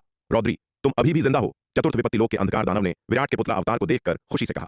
बकवास, अगर मैं जिंदा नहीं होता तो मैं वापस कैसे आ पाता? विराट के पुतला अवतार ने चिढ़ते हुए जवाब दिया। यहां तक कि तुम जैसे बूढ़े कमीने बर्बर भी अभी जिंदा हो तो मैं कैसे मर सकता हूं? पास आने वाला चतुर्थ विपत्ति लोक का यह अंधकार दानव कोई और नहीं बल्कि रुधिर कबीले का प्रमुख बर्बर था। रौद्री की याद में बर्बर के साथ उसके संबंध हमेशा से काफी अच्छे रहे थे। रौद्री, तुम जिंदा हो, यह तो बहुत अच्छी बात है, बर्बर ने उत्साह से कहा जब वह अंधकार रसातल से बाहर निकला। आओ आओ, चलो वापस चलते हैं और एक दो ड्रिंक लेते हैं। मुझे बताओ, तुम पिछले 2 दिनों से कहां थे? बर्बर ने रौद्री को अंधकार रसातल में खींच लिया। उसे इसके भीतर एक गुफा में ले गया जहां उसने गर्मजोशी से उसका मनोरंजन करना शुरू किया। शराब पीते हुए बर्बर ने रौद्री की स्थिति और पिछले 2 दिनों में उसके ठिकाने के बारे में बार बार पूछताछ की। उसके सवाल जो चिंता से उपजे हुए प्रतीत होते थे, भीतर ही भीतर विराट पर ताना कस रहे थे। यह बूढ़ा कुत्ता जो इतना चिंतित लग रहा था, स्पष्ट रूप से उस पर भरोसा नहीं करता था और बातचीत के माध्यम से जानकारी निकालने की कोशिश कर रहा था। सौभाग्य से विराट तैयार थे और उन्होंने बेदाग जवाब दिया। उन्होंने दावा किया कि शक्ति सिंधु महाद्वीप की सेना ने उनका पीछा किया था और वे अंधकार पर्वत के एक कोने में छिप गए थे। सेना के हटने के बाद ही उन्होंने बाहर निकलने और अंधकार रसातल में लौटने की हिम्मत की। विराट का जवाब बिल्कुल युक्तिसंगत था, क्योंकि केवल वही इसका अनुभव नहीं कर रहे थे। पिछले 2 दिनों में अंधकार रसातल में लौटने वाले कई अंधकार दानव भी शक्ति सिंधु महाद्वीप की सेना द्वारा खदेड़े जा रहे थे और दहशत में भागने को मजबूर हुए थे। अंधकार पर्वत के कोनों में छिप गए थे। शक्ति सिंधु महाद्वीप की सेना के हटने के बाद ही उन्हें अपना चेहरा दिखाने की हिम्मत हुई। बर्बर की गुफा में दोनों ने काफी देर तक बातें की और बर्बर ने वे सभी सवाल पूछ लिए थे जो उसे पूछने थे। बर्बर, मुझे भी वापस जाना चाहिए, मैं यह भी देखना चाहता हूं कि हमारे नव सरोवर कबीले की क्या स्थिति है। जब हमारे पास समय होगा तो हम फिर से बात करेंगे, विराट के पुतला अवतार ने कहा। वह जानता था कि यह बर्बर उसकी परीक्षा ले रहा है और चूंकि बर्बर ने उसकी परीक्षा लेना समाप्त कर दिया था, इसलिए उसके और अधिक रुकने का कोई मतलब नहीं था। हालांकि वह अंधकार दानवों के भीतर की वर्तमान स्थिति के बारे में भी पता लगाना चाहता था, लेकिन विराट जानता था कि ऐसी बातों में जल्दबाजी नहीं की जा सकती, अन्यथा इससे केवल शक ही पैदा होगा। उसका सबसे महत्वपूर्ण काम अब वापस जाकर नव सरोवर कबीले की अंधकार दानव सेना को पुनर्गठित करना और पहले नव सरोवर कबीले को अपने नियंत्रण में लाना था। ठीक है, चूंकि ऐसी बात है तो मैं तुम्हें और नहीं रोकूंगा रौद्री, बर्बर ने खड़े होकर कहा। फिर वह विराट के पुतला अवतार को गुफा के प्रवेश द्वार से बाहर तक छोड़ने गया। पुतला अवतार के दूर जाने के बाद परछाइयों से एक आकृति उभरी। दानिश, क्या हुआ? नव सरोवर कबीले में रौद्री की जीवन पट्टिका की तुम्हारी जांच कैसी रही? क्या वह टूट गई थी? बर्बर ने उस आकृति को देखकर पूछा। जब उन्हें रौद्री की वापसी के बारे में पता चला तो अंधकार दानव सेना के उच्चाधिकारियों ने उसे और दानिश को एक साथ रौद्री की जांच करने का आदेश दिया था। बर्बर रौद्री को उलझाए रखने के लिए जिम्मेदार था, जबकि दानिश ने रौद्री की जीवन पट्टिका की जांच करने के लिए नव सरोवर कबीले में एक दिव्य चेतना अवतार भेजा था। रौद्री की जीवन पट्टिका टूटी नहीं है। यह सुनकर दानिश ने अपना सिर हिलाया। उसने बर्बर की ओर देखा और पूछा, प्रमुख बर्बर, आपकी तरफ क्या स्थिति है? क्या रौद्री ठीक है? वह ठीक है, कुछ भी गलत नहीं है। बर्बर ने राहत की एक लंबी सांस ली और मुस्कुराते हुए कहा, ऐसा लगता है कि रौद्री ठीक है। यह आदमी वास्तव में जीवित रहने में कामयाब रहा। अरे अरे, जरा ठहरिए, अगर आप इस कहानी को पूरा बिना कट और दमदार आवाज में सुनना चाहते हैं तो अभी प्ले स्टोर पर जाएं, मिनी एफएम ऐप डाउनलोड करें और कहानी की दुनिया में खो जाएं, जहां हर एपिसोड में है सस्पेंस, रोमांच और पूरा मजा। अभी डाउनलोड करें और सुनने का मजा कई गुना बढ़ा दें। तृतीय और चतुर्थ विपत्ति लोक के विशेषज्ञों की स्थिति की बुनियादी समझ थी। कालकेय, तुम दूसरी सेना का नेतृत्व करोगे। इसके बाद हुताशन ने महाकाल कबीला के महा एल्डर कालकेय की ओर देखकर कहा। हुताशन की बात सुनकर महाकाल कबीला के प्रमुख फणींद्र कुछ कहना चाहते थे, लेकिन मल्लाक्ष के पहले हुए अपमान को याद करके वह झिझके और अंततः चुप रहे। आपका अधीनस्थ आज्ञा मानता है। कालकेय को यह सुनकर आगे बढ़कर आदेश स्वीकार करना ही पड़ा। हुताशन का तीसरा सेनापति उनके अपने तप्त बालू कबीला से था। हालांकि वह भैरव, महाकाल और अंधक कबीलों से गहरी नफरत करता था, क्योंकि उन्होंने उनके तप्त बालू कबीला को शक्ति सिंधु महाद्वीप के दलदल में घसीटा था। लेकिन आखिरकार वह गठबंधन सेनाओं का मुख्य सेनापति था और अगर वह बदला लेना भी चाहता था तो वह इसे बहुत स्पष्ट रूप से नहीं कर सकता था। इसलिए इस बार उसने फिर से अपने तप्त बालू कबीला से एक तृतीय विपत्ति लोक के सेनापति को भेजा। मल्लाक्ष और फणींद्र के मन में हुताशन के कार्यों के प्रति शुरू में कुछ नाराजगी थी, लेकिन अब यह देखकर कि हुताशन ने फिर से उनके तप्त बालू कबीला से एक तृतीय विपत्ति लोक के सेनापति को भेजा था, उनके पास कहने के लिए कुछ नहीं बचा था। आखिरकार जब इस विशाल सेना के सेनापति हुताशन के कबीले ने भी युद्ध के लिए बार बार शक्तिशाली योद्धाओं को भेजा था तो उनके पास युद्ध। प्रमुख बर्बर ने उस आकृति की ओर देखते हुए पूछा, जब उन्हें प्रमुख रौद्री की वापसी का पता चला तो अंधकार दानव सेना के उच्च अधिकारियों ने उसे और दानिश को एक साथ प्रमुख रौद्री की जांच करने का आदेश दिया था। प्रमुख बर्बर की जिम्मेदारी प्रमुख रौद्री को शांत रखने की थी, जबकि दानिश ने नव सरोवर कबीले में प्रमुख रौद्री की जीवन पट्टिका की जांच करने के लिए अपनी दिव्य चेतना का एक अवतार भेजा था। प्रमुख रौद्री की जीवन पट्टिका नहीं टूटी है, यह सुनकर दानिश ने अपना सिर हिलाया। उसने प्रमुख बर्बर की ओर देखा और पूछा, प्रमुख बर्बर, आपकी तरफ की स्थिति कैसी है? क्या प्रमुख रौद्री ठीक है? वह ठीक है, कोई बात नहीं है। प्रमुख बर्बर ने राहत की एक लंबी सांस ली और मुस्कुराते हुए कहा, ऐसा लगता है कि प्रमुख रौद्री बिल्कुल ठीक है। यह व्यक्ति वास्तव में जीवित बचने में सफल रहा। पिछले 2 दिनों में काफी संख्या में अंधकार दानव बाहरी दुनिया से अंधकार रसातल में लौटे हैं, इसलिए प्रमुख रौद्री की वापसी कोई आश्चर्य की बात नहीं थी। हालांकि प्रमुख रौद्री जैसे चतुर्थ विपत्ति लोक के विशेषज्ञ का जीवित लौटना दुर्लभ है। कुल मिलाकर ऐसे 5 से अधिक लोग नहीं थे। अंधकार दानव वंश ने बाहर से भागकर अंधकार रसातल में वापस आने वाले इन 5 चतुर्थ विपत्ति लोक के अंधकार दानवों पर गहन जांच की, ठीक वैसे ही जैसे उन्होंने प्रमुख रौद्री पर की थी। सौभाग्य से जांच के बाद इन 5 चतुर्थ विपत्ति लोक के अंधकार दानवों में से किसी में भी कोई समस्या नहीं पाई गई। संभवतः मानव जाति को भी लगा कि ऐसी चीज को छिपाने की संभावना अत्यंत कम है, इसलिए उन्होंने अपनी ऊर्जा बर्बाद करने की जहमत नहीं उठाई। वास्तव में प्रमुख रौद्री की स्थिति अपेक्षाकृत अच्छी थी। शुरुआत में अंधकार रसातल में लौटने वाले 2 चतुर्थ विपत्ति लोक के अंधकार दानवों की आत्माओं की व्यक्तिगत रूप से एल्डर ललिता द्वारा जांच की गई थी। हालांकि एल्डर ललिता के कार्यों ने न केवल उन 2 चतुर्थ विपत्ति लोक के अंधकार दानवों को क्रोधित किया जिनकी आत्माओं की जांच की गई थी, बल्कि छोटे अंधकार दानव कबीलों के प्रमुखों से भी कड़ी प्रतिक्रिया को जन्म दिया। आत्मा की जांच होना सभी जीवित प्राणियों के लिए सबसे अधिक भयभीत करने वाली बात है। इसका मतलब न केवल यह है कि उनका जीवन पूरी तरह से दूसरे पक्ष द्वारा नियंत्रित है, बल्कि यह भी है कि उनके सभी रहस्य उन्हें ज्ञात हो जाएंगे। लाखों वर्षों से जीवित इन प्राचीन राक्षसों में से किसका रिकॉर्ड पूरी तरह से साफ है और उसने कोई गलत काम नहीं किया है? उनके गहरे रहस्यों का उजागर होना उनके लिए सबसे बड़ी वर्जित सीमा का उल्लंघन है। इसके अलावा कौन जानता है कि एल्डर ललिता जांच के दौरान उनकी आत्माओं के साथ कुछ छेड़छाड़ कर दे? यदि एल्डर ललिता उनकी आत्माओं के साथ कुछ करती है तो क्या इसका मतलब यह नहीं होगा कि उनका भविष्य का जीवन एल्डर ललिता द्वारा नियंत्रित होगा? यदि एल्डर ललिता आज बाहर से भागकर आए इन 2 अंधकार दानवों के साथ ऐसा व्यवहार करती है तो वह भविष्य में उनके साथ भी ऐसा ही व्यवहार कर सकती है। कोई नहीं जानता कि शक्ति सिंधु महाद्वीप के खिलाफ यह महान युद्ध कितने समय तक चलेगा। कोई भी गारंटी नहीं दे सकता कि किसी दिन उन्हें शक्ति सिंधु महाद्वीप द्वारा खदेड़ा नहीं जाएगा, किसी कोने में छिपने के लिए मजबूर नहीं किया जाएगा और तूफान शांत होने के बाद ही लौटना पड़ेगा। लेकिन यदि वे अंधकार रसातल में लौटने में देरी करते हैं तो उन्हें एल्डर ललिता द्वारा उपयोग की जाने वाली खोज विधियों के अधीन किया जाएगा, जिसे कोई भी सहन नहीं कर सकता। अंधकार दानव वंश के सभी छोटे कबीलों के प्रमुखों के सर्वसम्मत विरोध के बाद ही एल्डर ललिता को आत्मा की जांच करने की विधि को छोड़ने के लिए मजबूर होना पड़ा, और वह केवल गहन पूछताछ करने और यह जांचने का साहस कर सकी कि जीवन पट्टिकाएं टूट गई थीं या नहीं। आखिरकार गठबंधन सेना को अभी हार का सामना करना पड़ा है और उनका मनोबल पहले से ही अस्थिर है। यदि वे आंतरिक रूप से टूट जाते हैं और ये छोटे कबीलों के प्रमुख क्रोध में चले जाते हैं तो वह एक कठिन स्थिति में पड़ जाएगी। वर्तमान में क्षत कबीले द्वारा भेजी गई सेना को शक्ति सिंधु महाद्वीप द्वारा मूल रूप से नष्ट कर दिया गया है। 2 लाख से कम लोगों की शेष शक्ति शायद अंधकार रसातल की रक्षा के लिए भी पर्याप्त नहीं है। अब वह केवल इन छोटे कबीलों के गठबंधन की ताकत पर भरोसा कर सकती थी, इसलिए एल्डर ललिता ने कबीले के प्रमुखों को ज्यादा नाराज करने की हिम्मत नहीं की। हालांकि इसने विराट के पुतला अवतार को अंदर घुसने का एक मौका भी दे दिया। भले ही विराट का वेश बदलना अत्यंत निपुण था, लेकिन एल्डर ललिता की आत्मा की जांच का सामना करते समय यह एल्डर ललिता जैसे षष्ठम विपत्ति लोक के विशेषज्ञ को मूर्ख बनाने में सक्षम नहीं हो सकता था। उस स्थिति में इस पुतला अवतार के साथ प्रमुख रौद्री की पहचान का उपयोग करके अंधकार दानव वंश में घुसपैठ करने की उसकी योजना विफल हो सकती थी। सौभाग्य से एल्डर ललिता का दृष्टिकोण अलोकप्रिय था और सभी छोटे अंधकार दानव कबीलों के प्रमुखों के सर्वसम्मत विरोध का सामना करना पड़ा, जिससे उसे इस विधि को जारी रखने से रोक दिया गया। प्रमुख बर्बर की गुफा छोड़ने के बाद विराट का पुतला अवतार अंधकार रसातल में नव सरोवर कबीले के शिविर में लौट आया, लेकिन वापस लौटने पर उसे पता चला कि नव सरोवर कबीले की सेना को क्षत कबीले द्वारा अपने में मिला लिया गया है और उनकी सेना में शामिल कर लिया गया है। यह खबर सुनकर विराट का पुतला अवतार क्रोधित हो गया और उसने तुरंत एल्डर ललिता का सामना किया। हमने सोचा था कि तुम मर चुके हो, इसलिए हमने अस्थायी रूप से नव सरोवर कबीले की सेना को क्षत कबीले की सेना में मिला दिया। अब जब तुम वापस आ गए हो तो तुम नव सरोवर कबीले की सेना को अपने साथ ले जा सकते हो। एल्डर ललिता ने विराट के पुतला अवतार के सवालों का स्पष्टीकरण दिया। उस महान युद्ध को बीते अभी 2 ही दिन हुए थे और अंधकार दानव वंश की हताहतों की गिनती अभी भी केवल यह पहचानने तक सीमित थी कि कौन लौटा है और कौन नहीं। उनके पास यह सत्यापित करने का समय नहीं था कि किन अंधकार दानव वंश के सदस्यों की जीवन पट्टिकाएं अक्षुण्ण बनी हुई हैं। इसके अलावा इतने कम समय में इतना कुछ हो गया था कि खुद एल्डर ललिता भी अभिभूत थी और उसके पास गहन जांच करने का समय नहीं था। उसकी पिछली सावधानीपूर्वक जांच केवल उन अंधकार दानव वंश के सदस्यों पर केंद्रित थी जो भाग गए थे और लौट आए थे। जो लोग नहीं लौटे थे उन्हें बस मृत मान लिया गया था। आखिरकार इस युद्ध में मरने वाले अंधकार दानव सैनिकों और शक्तिशाली योद्धाओं की संख्या बहुत अधिक थी। प्रत्येक को सत्यापित करना कोई आसान काम नहीं होगा और यह अज्ञात था कि संख्या को सटीक रूप से निर्धारित करने के लिए कितनी जनशक्ति और संसाधनों की आवश्यकता होगी। गिरे हुए लोगों का संपूर्ण लेखा जोखा युद्ध पूरी तरह से समाप्त होने के बाद ही किया जाएगा। एल्डर ललिता ने विराट के पुतला अवतार के सवालों का अच्छी तरह से जवाब दिया। उसके लिए चीजों को मुश्किल बनाने का कोई इरादा नहीं दिखाया। उनके क्षत कबीले की सेना को बहुत अधिक नुकसान हुआ था और यहां तक कि वह भी इन छोटे कबीलों के प्रमुखों को नाराज करने का जोखिम नहीं उठा सकती थी। इसके अलावा उसे अभी अभी प्रमुख बर्बर और प्रमुख दानिश से पता चला था कि प्रमुख रौद्री ठीक है। नव सरोवर कबीले में उसकी जीवन पट्टिका अभी भी अक्षुण्ण थी, इसलिए एल्डर ललिता नव सरोवर कबीले की सेना को और अधिक रोके नहीं रखना चाहती थी। ऐसा न हो कि छोटे कबीलों के प्रमुखों की नाराजगी मोल लेनी पड़े। एल्डर ललिता के शब्दों को सुनकर विराट के पुतला अवतार ने इस मामले को और आगे नहीं बढ़ाया। उसने एल्डर ललिता के सामने सिर झुकाया, फिर मुड़ा और हॉल से बाहर निकल गया। स्थानिक मार्ग के माध्यम से वह अंधकार रसातल में लौट आया। सेनापति कर्ण से नव सरोवर कबीले की सेना की वापसी की मांग करने के लिए क्षत कबीले की सेना के शिविर की ओर चल पड़ा। विराट के पुतला अवतार के आने का उद्देश्य सुनकर सेनापति कर्ण का चेहरा काफी उदास हो गया। उसे नव सरोवर कबीले के 1 लाख दिव्य विकास लोक के सैनिकों का ठीक से आनंद लेने का मौका भी नहीं मिला था कि प्रमुख रौद्री ने उन्हें वापस मांग लिया। वह व्यक्ति युद्ध के मैदान में क्यों नहीं मर गया? अतीत में सेनापति कर्ण ने नव सरोवर के इन सैनिकों पर विचार तक नहीं किया होता। यदि वे उसे दिए भी जाते तो वह परवाह नहीं करता। लेकिन अब उनके क्षत कबीले की सेना को भारी नुकसान हुआ था और 2 लाख से कम दिव्य विकास लोक के सैनिक बचे थे। नव सरोवर के 1 लाख दिव्य विकास लोक के सैनिक अब उसके लिए अत्यंत महत्वपूर्ण थे। क्या सेनापति कर्ण, तुम मूर्ख, क्या तुम अभी भी हमारे नवसरोवर की सेना पर कब्जा करना चाहते हो? सेनापति कर्ण की अनिच्छुक अभिव्यक्ति को देखकर विराट के पुतला अवतार ने उपहास किया। एल्डर ललिता ने मुझे पहले ही वचन दिया है कि तुम नवसरोवर कबीले की सेना मुझे वापस कर दोगे। क्या तुम्हारा इरादा एल्डर ललिता के आदेशों की अवज्ञा करने का है? प्रमुख रौद्री, तुमने मुझसे अभी क्या कहा? विराट के पुतला अवतार के शब्दों को सुनकर सेनापति कर्ण का क्रोध तुरंत भड़क उठा। क्या मैं तुम्हारे बारे में गलत हूं? विराट के पुतला अवतार ने उपहास किया। तुम जैसे व्यक्ति को मूर्ख कहना मूर्ख शब्द का अपमान है। तुम्हारे जैसे मूर्ख के साथ लड़ने के लिए मेरे पिछले 8 जन्मों का सबसे बुरा भाग्य रहा होगा। यदि तुम्हारी वजह से नहीं होता तो हमारी अंधकार दानव सेना को इतना भारी नुकसान नहीं उठाना पड़ता। उसने सेनापति कर्ण पर कोई दया नहीं दिखाई। उसका हर शब्द उसके दिल को छलनी कर रहा था। उसने अंधकार दानव वंश के भीतर कलह बोने के लिए सेनापति कर्ण को जीवित रखा था। अब जब उसका सामना सेनापति कर्ण से हुआ था तो वह आग में घी डालने से कैसे चूक सकता था? प्रमुख रौद्री, तुमने बहुत हद पार कर दी है। विराट के पुतला अवतार के तीखे और क्रूर शब्दों को सुनकर सेनापति कर्ण की आंखें तुरंत लाल हो गईं।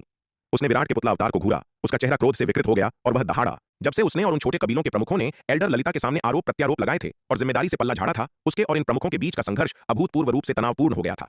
अब विराट के पुतला अवतार के खुले उपहास और अपमान का शिकार होने के बाद वह अब अपने क्रोध को नहीं दबा सका।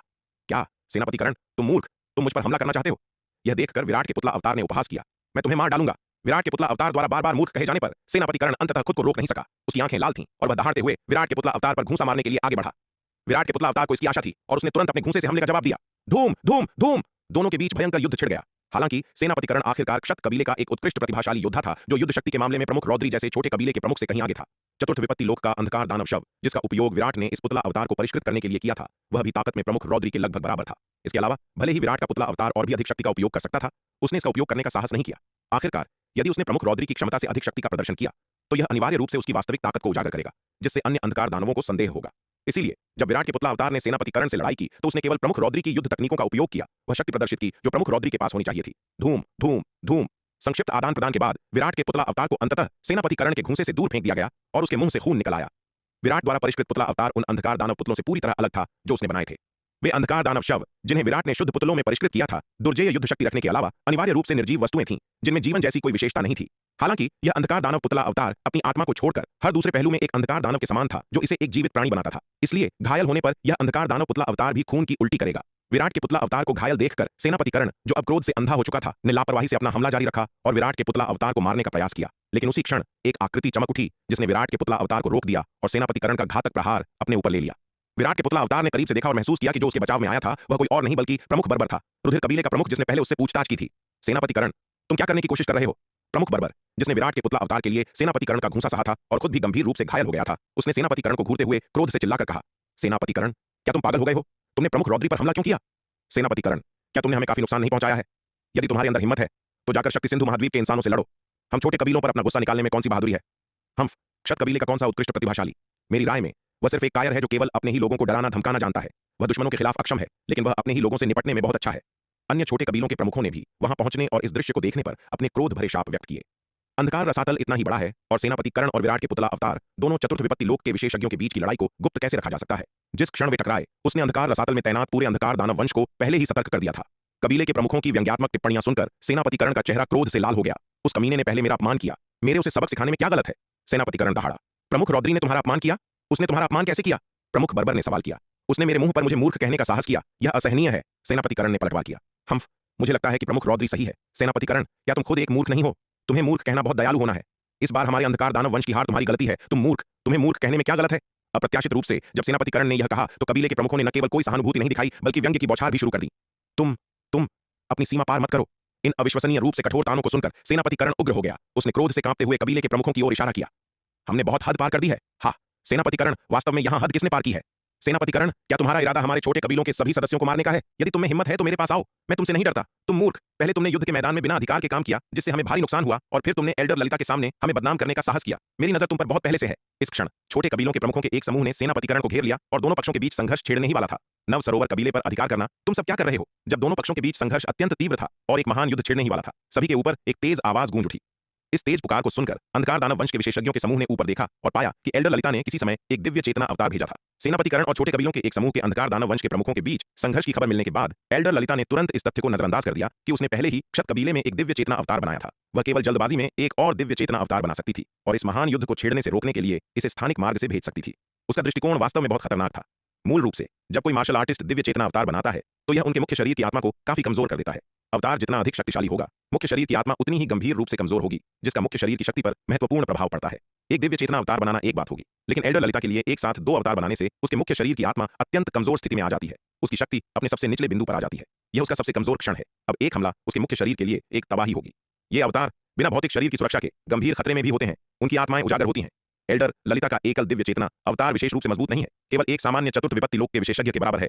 वास्तव में दिव्य चेतना अवतारों की अंतर्निहित नाजुकता के कारण इसकी युद्ध शक्ति एक सामान्य चतुर्थ विपत्ति लोक के अंधकार दानव की तुलना में बहुत कमजोर है।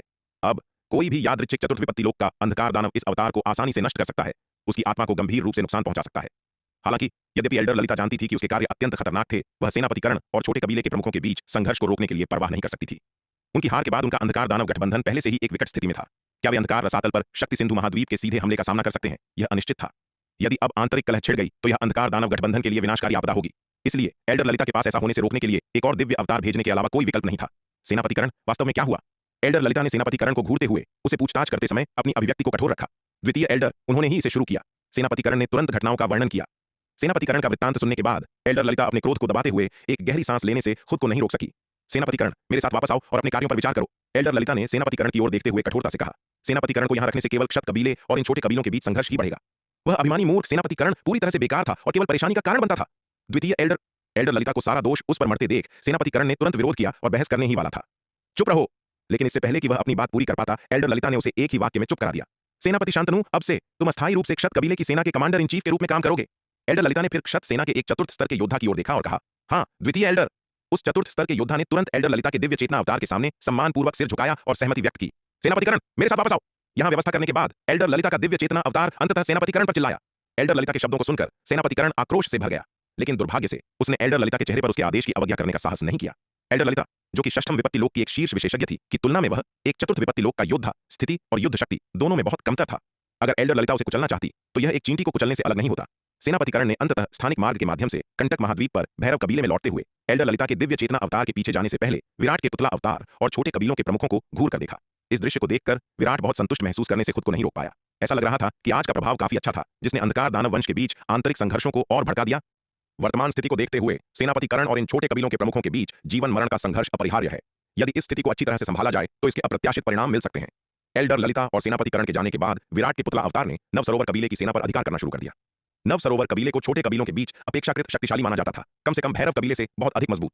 दुर्भाग्य से एक के बाद एक युद्ध के बाद नव सरोवर कबीले के संसाधन लगभग पूरी तरह से समाप्त हो गए थे। नव सरोवर कबीले के पास मूल रूप से 6 लाख दिव्य विकास लोक के सैनिकों की सेना थी, लेकिन अब केवल 1 लाख के आसपास ही बचे हैं। बेशक, क्योंकि नव सरोवर कबीले ने पूरे युद्ध के दौरान केवल अपनी दिव्य विकास लोक की सेना को ही जुटाया था और कभी भी अपनी आरोहण लोक की सेना को नहीं जुटाया था, जबकि दिव्य विकास लोक की सेना का नुकसान अत्यंत भारी था। कबीले की आरोहण लोक की सेना बेदाग रही।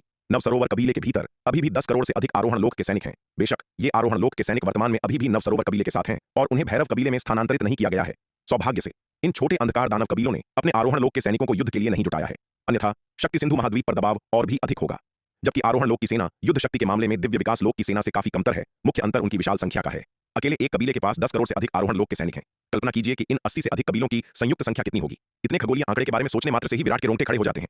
बेशक, सामान्य परिस्थितियों में ये अंधकार दानव कबीले लड़ने के लिए अपनी आरोहण लोक की सेनाओं को तैनात नहीं करेंगे। सबसे पहले इन कबीलों ने शुरू में शक्ति सिंधु महाद्वीप को कम आंका था, यह मानते हुए कि इतने सारे कबीलों की संयुक्त सेना इसे समतल करने के लिए पर्याप्त से अधिक थी, जिससे आरोहण लोक की सेनाओं को जुटाना अनावश्यक हो गया। दूसरा, यदि दिव्य विकास लोक और आरोहण लोक दोनों सेनाओं को भारी नुकसान होता है तो एक कबीला अनिवार्य रूप से नष्ट हो जाएगा। भैरव कबीले का भाग्य एक कड़ी चेतावनी के रूप में कार्य करता है। अंधकार दानव वंश में सफलतापूर्वक अंधकार दानव पुतला अवतार को स्थापित करने के बाद विराट ने अंततः राहत की सांस ली। अंदर मौजूद इस चतुर्थ विपत्ति लोक के अंधकार दानव पुतला अवतार के साथ समग्र स्थिति पर उसका नियंत्रण बहुत अधिक सुनिश्चित था। कम से कम वह अंधकार दानव वंश द्वारा की गई किसी भी हलचल के बारे में तुरंत जान सकता था। पहले हालांकि उसने अंधकार दानव वंश में घुसपैठ करने और उसे अपना मुखबिर बनाने के लिए असुर सांप का इस्तेमाल एक मोहरे के रूप में किया था। सबसे पहले असुर सांप का साधना स्तर कम था, जिससे सूचना तक उसकी पहुंच सीमित थी, और दूसरा, विराट दिव्य चेतना प्रतिबंध के माध्यम से लगातार असुर सांप का अवलोकन नहीं कर सकता था। लेकिन अब इस चतुर्थ विपत्ति लोक के अंधकार दानव पुतले के साथ विराट के पास बहुत अधिक सुविधाजनक विकल्प थे। इसके अलावा यह चतुर्थ विपत्ति लोक का अंधकार दानव पुतला नव सरोवर कबीले का प्रमुख भी था। अब वह जो नियंत्रित कर रहा था वह केवल चतुर्थ विपत्ति लोक के अंधकार दानव पुतला अवतार की शक्ति नहीं थी, बल्कि अंधकार दानव वंश के भीतर एक छोटे कबीले की शक्ति भी थी।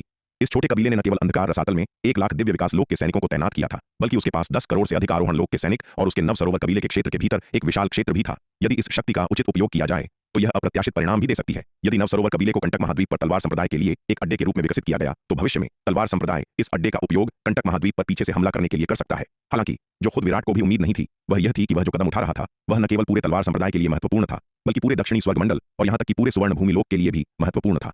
बेशक, हालांकि विराट के पास नव सरोवर कबीले का उपयोग करने की एक और योजना थी, उसे इसे लागू करने की कोई जल्दी नहीं थी। सबसे पहले तलवार संप्रदाय की ताकत अभी पर्याप्त नहीं थी और कंटक महाद्वीप पर हमला करने के लिए एक कदम के रूप में नवसरोवर कबीले का उपयोग करना स्पष्ट रूप से उचित समय नहीं था। दूसरा, उसके चतुर्थ विपत्ति स्तर के अंधकार दानव पुतला अवतार का सबसे महत्वपूर्ण कार्य वर्तमान में अंधकार दानव सेना की गतिविधियों की निगरानी करना और यह समझना था कि कंटक महाद्वीप के अंधकार दानव शक्ति सिंधु महाद्वीप के खिलाफ अगले कदम क्या उठाएंगे ताकि शक्ति सिंधु महाद्वीप जल्द से जल्द प्रतिक्रिया तैयार कर सके। विराट ने अस्थायी रूप से अंधकार दानवों को नजरअंदाज कर दिया और युद्ध की लूट से निपटना शुरू कर दिया। उसने सबसे पहले अपने स्वर्ण ड्रैगन अवतार को पारलौकिक क्षेत्र के अंधकार दानवों के शवों को पारलौकिक क्षेत्र के अंधकार दानव पुतलों में परिष्कृत करना शुरू करवाया। यह कोई छोटा काम नहीं था। आखिरकार इस बार प्राप्त हुए अपेक्षाकृत अक्षुण्ण पारलौकिक क्षेत्र के अंधकार दानव शवों की संख्या काफी बड़ी थी। कुल 700 प्रथम विपत्ति लोक के अंधकार दानव शव थे, 200 द्वितीय विपत्ति लोक के अंधकार दानव शव थे, 50 तृतीय विपत्ति लोक के अंधकार दानव शव थे और 15 चतुर्थ विपत्ति लोक के अंधकार दानव शव थे। कुल मिलाकर लगभग 1000 पारलौकिक क्षेत्र के अंधकार दानव शव थे। यदि महाविपत्ति लोक के इन सभी अंधकार दानव शवों को पुतलों में परिष्कृत किया जाता है तो यह तलवार संप्रदाय में एक शक्तिशाली बल जोड़ने के बराबर होगा। हालांकि विराट के स्वर्ण ड्रैगन अवतार ने व्यक्तिगत रूप से केवल महाविपत्ति लोक में इन अंधकार दानव पुतलों को परिष्कृत किया था। जहां तक दिव्य विकास लोक के 30 लाख अपेक्षाकृत पूर्ण अंधकार दानव शवों का सवाल है, विराट ने उन्हें गुरु ज्ञान और गरिमा को सौंप दिया और उन्हें इन अंधकार दानव पुतलों को परिष्कृत करने के लिए यंत्र व्यूह कार्यशाला के ताबीज व्यूह आचार्यों का नेतृत्व करने का निर्देश दिया। यदि विराट व्यक्तिगत रूप से दिव्य विकास लोक के सभी 30 लाख अंधकार दानव पुतलों को परिष्कृत करता तो इसमें न जाने कितना समय लगता। यह जानकर कि विराट ने दिव्य विकास लोक के 30 लाख अंधकार दानव शवों को गुरु ज्ञान और गरिमा को सौंप दिया है, किरण अविश्वसनीय रूप से उत्साहित थी और असामान्य रूप से सक्रिय रूप से इस मामले में भाग लिया। इस लड़ाई ने उसे इस अंधकार दानव पुतले की सेना की अपार भूमिका का पूरी तरह से एहसास कराया। इसके अलावा इस लड़ाई में अपने अंधकार दानव पुतले की सेना के माध्यम से उनकी ताबीज सेना की अपार उपलब्धियों ने न केवल उनके सैनिकों के लिए भाग्य लाया बल्कि उन्हें ध्यान का केंद्र भी बना दिया। अपनी पहचान के टोकन पर दर्ज योग्यता की खगोलीय राशि को देखकर किरण इतनी उत्साहित थी कि वह कई दिनों तक सो नहीं सकी। इसके अलावा वह जहां भी जाती तलवार संप्रदाय के लोग उसे नए सम्मान की दृष्टि से देखते, जिससे उसके अहंकार को बहुत संतुष्टि मिलती। पहले तलवार संप्रदाय की सेना के भीतर उसकी ताबीज सेना का प्रोफाइल अपेक्षाकृत कम था, लेकिन इस लड़ाई के बाद उसकी ताबीज सेना पूरे शक्ति सिंधु महाद्वीप में प्रसिद्ध हो गई। उसकी प्रतिष्ठा गूंज उठी। हालांकि यह अभी तक तलवार सेना, कनिष्क सेना और दिव्य बाण सेना जैसी सबसे विशिष्ट इकाइयों की तुलना नहीं कर सकता था, लेकिन यह इन 3 विशिष्ट इकाइयों के नीचे किसी भी इकाई से कम दुर्जेय नहीं था। इससे ताबीज सेना के सैनिकों को अंततः अपना सिर ऊंचा रखने और तलवार संप्रदाय की सेना के भीतर गर्व करने का मौका मिला। अब उनके ताबीज सेना के शिविर के सैनिकों का अत्यधिक सम्मान किया जाता है और वे जहां भी जाते हैं गर्व से भरे होते हैं। यह सब किरण को अविश्वसनीय रूप से सिद्ध महसूस कराता है, इसलिए वह ताबीज सेना के शिविर के प्रबंधन को लेकर और भी अधिक सक्रिय और उत्साही है। पहले हालांकि विराट ने उसे ताबीज सेना के शिविर के कमांडर के रूप में नियुक्त किया था, उसने केवल कार्य पूरा करने के लिए ऐसा किया था। हालांकि वह इसके प्रति विशेष रूप से प्रतिरोधी नहीं थी, लेकिन उसका उत्साह भी अधिक नहीं था। लेकिन अब किरण ताबीज सेना के शिविर के लिए जोश से भरी है। दिव्य विकास लोक में 30 लाख अंधकार दानव वंश के सैनिकों के निर्माण में तेजी लाने के लिए उसने यंत्र व्यूह कार्यशाला में ताबीज व्यूह आचार्यों की सहायता करने के लिए पूरे ताबीज सेना के शिविर का नेतृत्व भी किया। ताबीज सेना के शिविर के अधिकांश सैनिकों को किरण द्वारा व्यक्तिगत रूप से चुना गया था, जिनमें कुछ ताबीज व्यूह प्रतिभाएं थीं। वास्तव में ताबीज सेना के शिविर के सैनिकों का एक बड़ा हिस्सा ताबीज व्यूह आचार्य थे, जिन्हें किरण ने यंत्र व्यूह कार्यशाला से चुना था। स्वाभाविक रूप से उनके लिए यंत्र व्यूह कार्यशाला की सहायता करने में कोई समस्या नहीं थी। जूनियर सिस्टर, यह वास्तव में दुर्लभ है। मैंने तुम्हें पहले कभी इतना उत्साहित नहीं देखा। गरिमा ने किरण को चिढ़ाया। हे, चूंकि विराट ने मुझे ताबीज सेना के शिविर का नेतृत्व सौंपा है, इसलिए मुझे अपनी जिम्मेदारियों को पूरा करना होगा। किरण हंसी। किरण, तुम्हारी अपने ग्रैंड मास्टर को इस तरह संबोधित करने की हिम्मत कैसे हुई? जैसे ही किरण ने बोलना समाप्त किया, गुरु ज्ञान ने उसे घूरते हुए चिल्लाकर कहा, यह लड़की सच में नियम कानून नहीं मानती। बिना चेतावनी के अपने ग्रैंड मास्टर को उसके नाम से पुकार रही है। वह मार खाने लायक है। गुरु ज्ञान किरण के बार-बार इस सबक को न सीख पाने पर उग्र हो गए थे। मास्टर, मैं एक पल के लिए भूल गई थी। मैं दोबारा ऐसा करने की हिम्मत नहीं करूंगी। गुरु ज्ञान की क्रोधित चीख को सुनकर किरण चौंक गई और उसने जल्दी से माफी मांगी। वह बहुत अधिक आत्मसंतुष्ट हो गई थी और भूल गई थी कि वह बूढ़ा व्यक्ति अभी भी वहीं था। किरण के दिल में उसने कभी विराट को अपने ग्रैंड मास्टर के रूप में स्वीकार नहीं किया था। जब विराट पवनगढ़ अकादमी में था तब उसने गरिमा के साथ कक्षाएं भी ली थीं। एक मायने में विराट गरिमा का छात्र था। हालांकि गुरु ज्ञान, वह बूढ़ा व्यक्ति, पूरी तरह से अंधा हो गया था। ताबीज व्यूह पर विराट की अद्वितीय महारत को देखकर वह वास्तव में मुड़ गया और विराट का शिष्य बन गया। गुरु ज्ञान के उस समय के कार्य न केवल किरण के लिए बल्कि गरिमा के लिए भी अप्रत्याशित थे। गरिमा शुरू में ताबीज व्यूह में विराट की प्रतिभा से चकित होकर उसे अपने मास्टर गुरु ज्ञान से मिलवाती थी, इस उम्मीद में कि उसे एक जूनियर भाई मिल जाएगा। कौन जानता था कि एक जूनियर भाई के बजाय उसे एक ग्रैंड मास्टर मिल जाएगा। गुरु ज्ञान के कार्यों ने गरिमा को पूरी तरह से चकित कर दिया था। अगर उसे पता होता कि ऐसा होगा तो शायद वह पहली बार में विराट को गुरु ज्ञान से नहीं मिलवाती। इसने अवर्णनीय रूप से विराट को उसका ग्रैंड मास्टर बना दिया। इस नई पहचान के साथ वह विराट के साथ उतनी स्वतंत्र और निर्बाध नहीं रह सकती थी जितनी वह शुरुआत में थी। सच में गरिमा विराट को अपने ग्रैंड मास्टर के रूप में स्वीकार करने को तैयार नहीं थी, इसलिए वह आमतौर पर उसे ग्रैंड मास्टर के बजाय युवा मास्टर के रूप में संबोधित करती थी। हालांकि गरिमा किरण की तरह विद्रोही नहीं थी, वह अधिक सौम्य और आज्ञाकारी थी। हालांकि वह यह स्वीकार नहीं करना चाहती थी कि विराट उसका ग्रैंड मास्टर है। उसके पास इसे स्वीकार करने के अलावा कोई विकल्प नहीं था, क्योंकि उसके गुरु ज्ञान विराट के प्रशिक्षु बन गए थे। इसके अलावा यह वास्तव में विराट ही था जिसने उसे और गुरु ज्ञान को ताबीज व्यूह तकनीकों के उच्च स्तर सिखाए थे। विराट के निर्देश के बिना वे कभी भी इतनी दूर तक प्रगति नहीं कर सकते थे और ताबीज व्यूह के मार्ग में इतने उच्च स्तर हासिल नहीं कर सकते थे। किसी भी स्थिति में विराट में वास्तव में उसे ज्ञान और कौशल प्रदान करने की कृपा थी। सख्ती से कहा जाए तो वह और गुरु ज्ञान दोनों विराट के शिष्य थे। हालांकि चूंकि वह गुरु ज्ञान के विराट के प्रशिक्षु बनने से पहले ही गुरु ज्ञान की शिष्या थी, इसलिए उसे केवल विराट की ग्रैंड शिष्या माना जा सकता था। तुम दुष्ट लड़की, अगर मैंने तुम्हें फिर से अपने ग्रैंड मास्टर को उनके नाम से संबोधित करते हुए सुना तो मैं तुम्हें आसानी से नहीं छोड़ूंगा। गुरु ज्ञान ने कठोर चेहरे के साथ किरण को घूरा। वह विराट का सर्वोच्च सम्मान करते थे। विराट के साथ उनकी प्रशिक्षुता पूरी तरह से ईमानदार थी। वे वास्तव में विराट को अपने गुरु के रूप में मानते थे। इसके अलावा उनकी वर्तमान उपलब्धियां पूरी तरह से विराट के कारण थीं। विराट के बिना उन्हें कभी पता नहीं चलता कि ताबीज व्यूह का मार्ग इतना गहरा, इतना विशाल और इतना उत्तम है। विराट ने अनिवार्य रूप से उनके लिए ताबीज व्यूह के सच्चे मार्ग का एक द्वार खोल दिया था। विराट ने अपनी शिक्षाओं में कभी कुछ नहीं छिपाया था। उसने बिना किसी आरक्षण के वह सब कुछ साझा किया था जो वह जानता था। गुरु जियान उनकी शिक्षाओं और मार्गदर्शन के लिए विराट के गहराई से आभारी थे। इसलिए वह कभी भी किसी को विराट के प्रति जरा सा भी अनादर दिखाने की अनुमति नहीं देंगे। दुर्भाग्य से उनकी अनियंत्रित शिष्या इतनी जिद्दी और सुधरने वाली नहीं थी, जिसने गुरु जियान को क्रोधित कर दिया था। इस वजह से उन्होंने किरण को कड़ी सजा दी, यहां तक कि चरम सीमा तक। एक बार क्रोध के आवेश में गुरु जियान ने किरण की साधना को पंगु बनाने और उसे संप्रदाय से निकालने पर भी विचार किया। यदि गरिमा ने विराट से विनती नहीं की होती और विराट ने समय पर हस्तक्षेप नहीं किया होता तो किरण के पंगु होने की संभावना थी। उस समय गुरु जियान वास्तव में क्रोधित थे और कोई भी अनुनय विनय उन्हें हिला नहीं सकती थी। केवल उनके गुरु विराट ने ही हस्तक्षेप करने का साहस किया। तब से किरण भयभीत हो गई है और अब पहले की तरह बेखौफ होने की हिम्मत नहीं करती और लगातार विराट के बारे में बुरा भला नहीं बोलती। विशेष रूप से गुरु जियान के सामने वह हमेशा विराट के प्रति अत्यंत सम्मानजनक थी, हमेशा उसे ग्रैंड मास्टर कहकर संबोधित करती थी। हालांकि आज अति प्रसन्नता में वह क्षण भर के लिए इसे भूल गई थी और विराट को उसके नाम से पुकारने के अपने अभ्यस्त तरीके पर वापस आ गई थी। यह शिष्य फिर ऐसा करने की हिम्मत नहीं करेगी, यह शिष्य फिर ऐसा करने की हिम्मत नहीं करेगी, किरण ने भय से भरते हुए बार बार कहा। हालांकि वह विद्रोही और कुछ हद तक अनियंत्रित थी, फिर भी वह गुरु जियान से काफी डरती थी। इस बार गुरु जियान ने किरण को दंडित नहीं किया। आखिरकार किरण ने अंधकार दानव वंश के खिलाफ हालिया लड़ाई में महान योगदान दिया था और यहां तक कि विराट ने भी उसकी प्रशंसा की थी। यदि वह अब उसे दंडित करता तो इससे विराट के नाराज होने की संभावना थी। गुरु जियान की नजर में किरण का अपने ग्रैंड मास्टर के प्रति अनादर एक गंभीर मामला था, लेकिन विराट की नजर में किरण का उसे उसके नाम से पुकारना केवल एक तुच्छ बात थी। आखिरकार वह हमेशा किरण का ग्रैंड मास्टर नहीं रहा था, वह जीवन के मध्य में अचानक उसका ग्रैंड मास्टर बन गया था। उससे पहले वे सहपाठी थे। सच में विराट ने कभी किरण और गरिमा को अपनी ग्रैंड शिष्याओं के रूप में नहीं माना था। यह सिर्फ इतना था कि गुरु जियान ने उनके शिष्य बनने पर जोर दिया और उनके पास कोई विकल्प नहीं था। इसलिए विराट को वास्तव में इस बात से कोई फर्क नहीं पड़ता था कि किरण और गरिमा उसे कैसे संबोधित करती हैं। गुरु जियान द्वारा फटकार लगाए जाने के बाद किरण तुरंत बहुत अधिक आज्ञाकारी हो गई। इसके बाद उसने ताबीज सेना के शिविर के सैनिकों का नेतृत्व यंत्र व्यूह कार्यशाला में गुरु जियान, गरिमा और अन्य ताबीज व्यूह आचार्यों की आज्ञाकारिता से सहायता करने के लिए किया। अरे अरे जरा ठहरिए, अगर आप इस कहानी को पूरा बिना कट और दमदार आवाज में सुनना चाहते हैं तो अभी प्ले स्टोर पर जाए, मिनी एफएम ऐप डाउनलोड करें और कहानी की दुनिया में खो जाए, जहां हर एपिसोड में है सस्पेंस, रोमांच और पूरा मजा। अभी डाउनलोड करें और सुनने का मजा कई गुना बढ़ा दें। कंटक महाद्वीप, क्षत कबीला। मुख्य हॉल में जहां प्रमुख जटासुर रहते थे, इस दिन हॉल के दरवाजे अचानक खुल गए और प्रमुख जटासुर बाहर चले गए। क्षत कबीले के एल्डर्स, जिनमें महा Elder Lomash, Elder Lalita, Elder क्रूर, एल्डर अकाल और एल्डर उग्र शामिल थे, जो मुख्य हॉल के बाहर इंतजार कर रहे थे, यह देखकर आगे बढ़े, खुशी के साथ पूछते हुए, प्रमुख क्या आपकी चोटें ठीक हो गई हैं? हाँ, मैं पूरी तरह से ठीक हो गया हूं। प्रमुख जटासुर ने सिर हिलाया। उनके तेजी से ठीक होने का श्रेय उस उच्च श्रेणी के महाविपत्ति दानव शल्कफल को जाता था। इसके बिना उनकी चोटों को देखते हुए यह संदिग्ध था कि क्या वह जीवित भी रह सकते थे। इतनी जल्दी ठीक होने की तो बात ही छोड़ दें। अपने पिछले विपत्ति के दृश्य को याद करते हुए प्रमुख जटासुर को अभी भी एक सुस्त डर महसूस हो रहा था। महाविपत्ति लोक के इन विशेषज्ञों के लिए हर विपत्ति जीवन और मृत्यु की परीक्षा थी। एक छोटी सी चूक से स्वर्गीय विपत्ति के तहत विनाश हो सकता है, लेकिन विपत्ति से सफलतापूर्वक बचने के बाद उनकी ताकत नाटकीय रूप से बढ़ जाएगी। बधाई हो कबीले के प्रमुख, बधाई हो कबीले के प्रमुख। अंधकार दानव वंश के एल्डर्स ने एक स्वर में प्रमुख जटासुर को बधाई दी। आप बहुत दयालु हैं। प्रमुख जटासुर ने सिर हिलाया, उनकी आंखों में संतुष्टि का भाव था। सभी को बताइए, क्या पिछले 10,000 वर्षों में क्षत कबीले के लिए कुछ महत्वपूर्ण हुआ है? प्रमुख जटासुर ने क्षत कबीले के एल्डर्स पर एक नजर डालते हुए पूछा। वह अष्टम विपत्ति लोक में सफलता प्राप्त करने के लिए 10,000 से अधिक वर्षों तक एकांत में रहे थे। वास्तव में 10,000 वर्षों के एकांतवास के बाद अष्टम विपत्ति लोक में प्रवेश करना कम माना जाता था। उनके स्तर के विशेषज्ञों के लिए उच्च लोक में प्रवेश करना अत्यंत कठिन था। कुछ महाविपत्ति लोक के विशेषज्ञ लाखों या करोड़ों वर्षों के एकांतवास के बाद भी सफल नहीं हो सकते हैं। प्रमुख, हाल ही में हमारे क्षत कबीले की सेना को शक्ति सिंधु महाद्वीप पर एक करारी हार का सामना करना पड़ा, जिसमें 90 लाख से अधिक दिव्य विकास लोक के सैनिक मारे गए। एल्डर उग्र ने प्रमुख जटासुर के शब्दों को सुनकर तुरंत बीच में कहा, तुमने क्या कहा?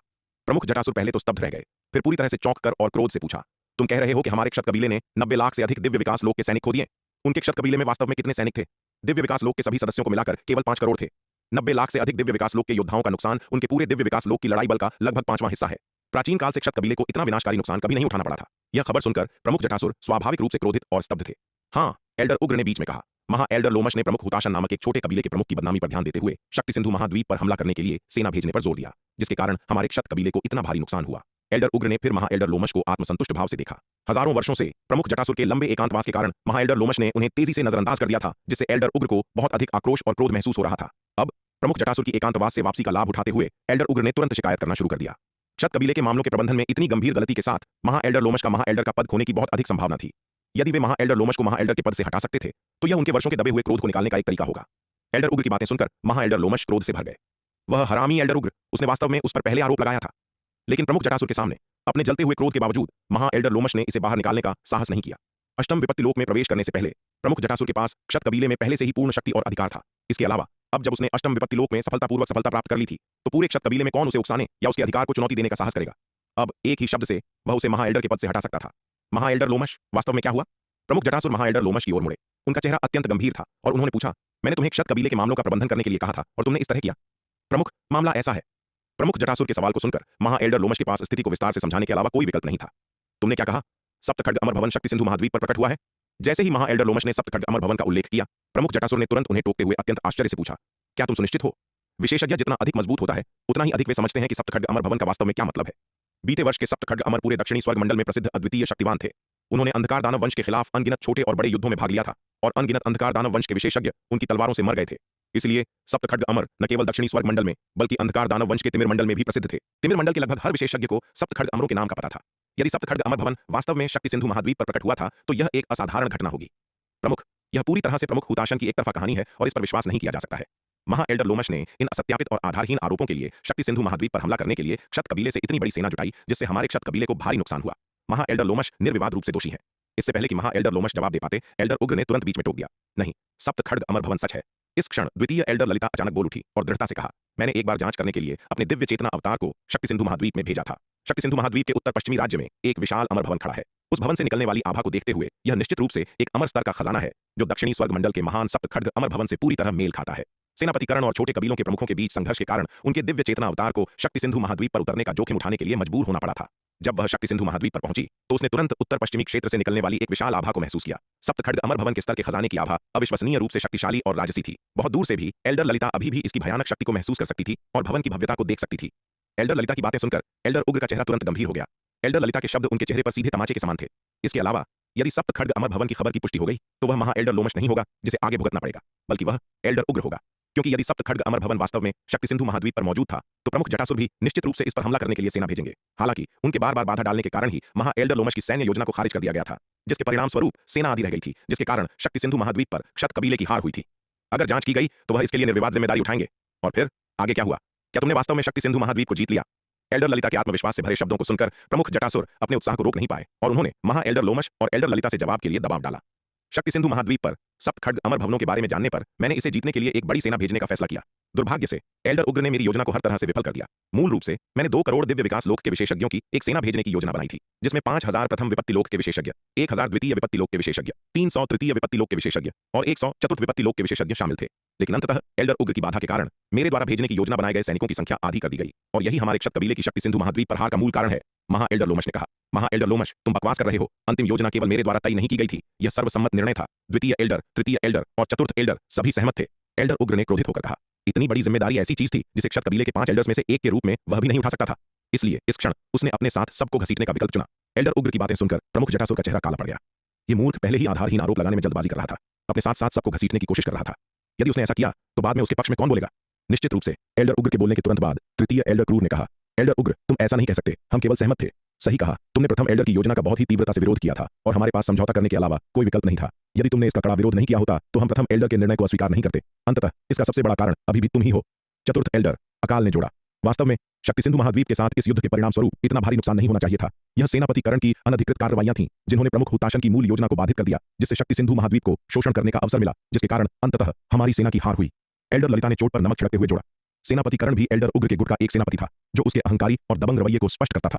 उन छोटे कबीलों के प्रमुखों के सामने उसे क्षत कबीले का सम्मान बचाने के लिए सेनापति कर्ण का पक्ष लेने के लिए मजबूर होना पड़ा। लेकिन क्षत कबीले के भीतर वह इतनी विनम्र नहीं थी। नहीं नहीं प्रमुख, मेरी बात सुनिए, वे जो कह रहे हैं वैसा नहीं है।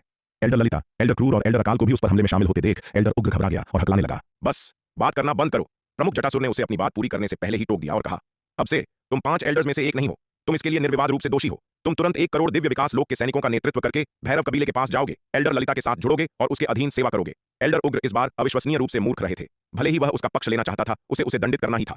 यदि एल्डर उग्र थोड़े समझदार होते तो एल्डर ललिता, एल्डर क्रूर और एल्डर अकाल उसके लिए विनती कर सकते थे और उसे उदार दंड दिया जा सकता था। लेकिन इस मूर्ख एल्डर उग्र को इस महत्वपूर्ण क्षण में सभी को अपने साथ नहीं घसीटना चाहिए था। क्या वह बस सभी को अपने विपरीत धड़े में नहीं धकेल रहा था? अगर वह सही होता तो ठीक था, लेकिन मुख्य बात यह है कि एल्डर उग्र को न केवल इस मामले में कोई अधिकार नहीं था, बल्कि उसने एक गंभीर त्रुटि भी की थी। वह क्या कर सकता था? हालांकि वह क्षत कबीले का प्रमुख था जिसके पास सर्वोच्च अधिकार था, फिर भी उसे कुछ मामलों को संभालते समय नियमों का पालन करना पड़ता था। अगर वह बहुत अनुचित तरीके से काम करता तो लोगों का समर्थन हासिल करना मुश्किल होता। कंटक महाद्वीप केवल क्षत कबीले का घर नहीं था, जो एक मध्यम आकार का कबीला था। यदि वह बहुत दूर चला गया और लोगों का दिल खो दिया तो कुछ एल्डर्स क्रोध के आवेश में क्षत कबीले को धोखा दे सकते हैं और लोहित कबीले और कपाल कबीले में शामिल हो सकते हैं। अंधकार दानव वंश राजद्रोह और दल बदल को अत्यधिक क्रूरता और गंभीरता से दंडित करता है।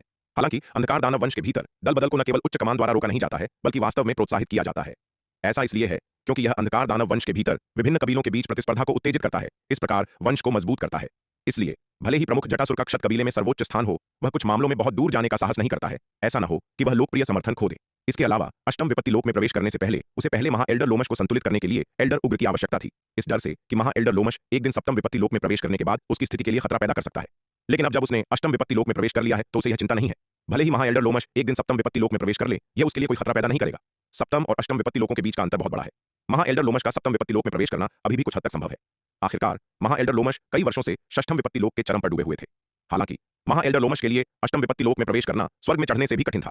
यह बहुत ही असंभव था कि महाएल्डर लोमश इसे अपने जीवन काल में प्राप्त कर ले। इसलिए उसे अब महाएल्डर लोमश को संतुलित करने के लिए एल्डर उग्र का उपयोग करने की आवश्यकता नहीं थी। एल्डर उग्र ने अपनी उपयोगिता खो दी थी और उसे अब उसका बहुत अधिक पक्ष लेने की आवश्यकता नहीं थी। प्रमुख जटासुर के शब्दों को सुनकर एल्डर उग्र ने आक्रोश की लहर महसूस की। यद्यपि वह अत्यंत क्रुद्ध था, उसने प्रमुख जटासुर के आदेशों की खुले तौर पर अवज्ञा करने का साहस नहीं किया। क्षत कबीले के पांचवें एल्डर के रूप में उसकी ताकत पांचों एल्डर्स में सबसे कमजोर थी। महाएल्डर लोमश को चुनौती देने की उसकी क्षमता मुख्य रूप से प्रमुख जटासुर के प्रभाव के कारण थी। प्रमुख जटासुर के सामने उनके आदेश की अवज्ञा करने का साहस वह कैसे कर सकता था? हाँ, प्रमुख एल्डर उग्र केवल निराशा से ही उत्तर दे सका। वैसे महाएल्डर लोमश, एल्डर ललिता, इस शक्ति सिंधु महाद्वीप के साथ वास्तव में क्या हो रहा है?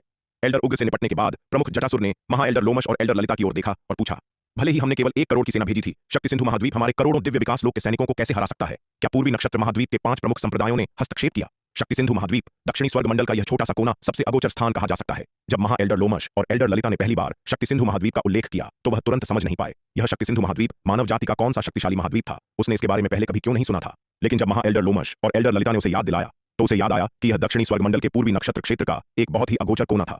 ऐसे दूरस्थ और अस्पष्ट स्थान आमतौर पर उनकी नजर में नहीं आते थे। उन्हें ऐसे स्थानों पर ध्यान देने में कोई दिलचस्पी नहीं थी। इसलिए जब महाएल्डर लोमश ने पहली बार शक्ति सिंधु महाद्वीप का उल्लेख किया तो उन्हें कोई जानकारी नहीं थी कि यह क्या है। लेकिन जब प्रमुख जटासुर को पता चला कि शक्ति सिंधु महाद्वीप दक्षिणी स्वर्ग मंडल के पूर्वी नक्षत्र क्षेत्र जैसा दूरस्थ और दुर्गम स्थान है तो उन्हें यह पूरी तरह से अविश्वसनीय लगा। क्या ऐसे गरीब और दूर दराज के स्थान में उनके क्षत कबीले की सेना को हराने की ताकत हो सकती है? क्या यह किसी तरह का मजाक था? इसलिए प्रमुख जटासुर को संदेह होने लगा कि पूर्वी नक्षत्र महाद्वीप के 5 प्रमुख संप्रदायों ने हस्तक्षेप किया है। केवल पूर्वी नक्षत्र महाद्वीप के 5 प्रमुख संप्रदायों का हस्तक्षेप ही संभवतः उनके क्षत कबीले की करोड़ों की सेना को हरा सकता था। हमें नहीं पता कि पूर्वी नक्षत्र महाद्वीप के 5 प्रमुख संप्रदायों ने हस्तक्षेप किया है या नहीं, एल्डर ललिता ने कहने से पहले एक पल के लिए झिझकते हुए कहा। हालांकि उन छोटे कबीलों के प्रमुखों और सेनापति करण के अनुसार दुश्मन की सेना हमारे क्षत कबीले से अधिक नहीं थी। इसके अलावा निर्णायक लड़ाई से पहले प्रमुख हुताशन ने परीक्षण के लिए 9 सेनाएं भेजी, लेकिन शक्ति सिंधु महाद्वीप ने भी हमारे अंधकार दानव वंश की 9 सेनाओं का मुकाबला करने के लिए उसी आकार की एक सेना भेजी। लेकिन इन 9 लड़ाइयों में हमारे अंधकार दानव वंश को 9 बार हार का सामना करना पड़ा और हमारी कई सेनाओं को समान आकार की दुश्मन सेना ने पूरी तरह से नष्ट कर दिया था। एल्डर ललिता ने फिर उस समय की स्थिति का वर्णन किया। तुमने क्या कहा? दुश्मन ने हमें हमारे अंधकार दानवों से कम सैनिकों के साथ हरा दिया और समान संख्या की लड़ाई में हमारे अंधकार दानवों को 9 में से 9 बार हार का सामना करना पड़ा, यहां तक कि कुछ सेनाएं पूरी तरह से नष्ट हो गईं। एल्डर ललिता का वृत्तांत सुनने के बाद प्रमुख जटासुर के चेहरे पर अविश्वास था। उनकी अंधकार दानव सेना इतनी कमजोर कब हो गई और मानव सेना इतनी शक्तिशाली कब हो गई? प्रमुख जटासुर मनुष्यों के खिलाफ युद्धों से अपरिचित नहीं थे। इसके विपरीत उन्होंने कई बार भाग लिया था। वह मानव सेना की ताकत को बहुत अच्छी तरह से जानते थे। सामान्य परिस्थितियों में उनकी अंधकार दानव सेना आसानी से 10 दुश्मनों का मुकाबला कर सकती थी और वह भी विशिष्ट मानव सेनाओं के खिलाफ। सामान्य मानव सेनाओं के खिलाफ अंधकार दानव सेना आसानी से 100 को हरा सकती थी। लेकिन अब उन्होंने एल्डर ललिता को यह कहते हुए सुना कि मानव सेना ने समान संख्या की लड़ाई में उनकी अंधकार दानव सेना को पूरी तरह से नष्ट कर दिया था। यह प्रमुख जटासुर के लिए पूरी तरह से समझ से बाहर था। न केवल पूर्वी नक्षत्र क्षेत्र में ऐसी मानव सेना की कमी थी, बल्कि शायद पूरे दक्षिणी स्वर्ग मंडल को भी ऐसी सेना नहीं मिल सकती थी। क्या तुमने पूरी तरह से जांच की है? शक्ति सिंधु महाद्वीप पर यह मानव सेना कहां से आई? कुछ देर चुप रहने के बाद प्रमुख जटासुर ने पूछा। हमने अभी तक विशेष रूप से इसका पता नहीं लगाया है, लेकिन जो हम जानते हैं उसके आधार पर शक्ति सिंधु महाद्वीप की यह मानव सेना कहीं और से नहीं आई थी। वे बस शक्ति सिंधु महाद्वीप के ही इंसान हैं, एल्डर ललिता ने कहा। शक्ति सिंधु महाद्वीप के इंसान अपने आप बड़े हो गए? एल्डर ललिता की बात सुनकर प्रमुख जटासुर के चेहरे पर एक बार फिर अविश्वास छा गया। उन्होंने एक गहरी सांस ली और एल्डर ललिता को घूरते हुए कहा, एल्डर ललिता, क्या तुम सुनिश्चित हो कि तुम मजाक नहीं कर रही हो? प्रमुख, मैं ऐसी बात पर कैसे मजाक कर सकती हूँ? एल्डर ललिता ने गंभीरता से कहा। हम जो वर्तमान में समझते हैं उसके आधार पर शक्ति सिंधु महाद्वीप की मानव सेना का स्वयं शक्ति सिंधु महाद्वीप पर ही बड़े होने की सबसे अधिक संभावना है। हालांकि यह अविश्वसनीय लगता है और मुझे शुरू में इस पर विश्वास करना मुश्किल लगा। भैरव कबीले में पहुंचने और शक्ति सिंधु महाद्वीप के बारे में अधिक जानने के बाद मुझे एहसास हुआ कि यह असंभव सी दिखने वाली स्थिति वास्तव में सबसे अधिक संभावना है। तुम्हारा क्या मतलब है? एल्डर ललिता की बातें सुनकर प्रमुख जटासुर ने एक गहरी सांस ली और एल्डर ललिता को घूरते हुए पूछा। उन्हें आज जो खबर मिली वह वास्तव में चौंकाने वाली थी। सबसे पहले शक्ति सिंधु महाद्वीप पर सप्त खड्ग अमर भवन दिखाई दिया और फिर शक्ति सिंधु महाद्वीप की मानव सेना ने उनके अंधकार दानव वंश की तुलना में कम सैनिकों के साथ वास्तव में उनके अंधकार दानव वंश की सेना को गंभीर रूप से नुकसान पहुंचाया। अब यह फिर से भयानक रूप से शक्तिशाली मानव सेना है और वे वास्तव में शक्ति सिंधु महाद्वीप के इंसानों से ही बड़े हुए हैं।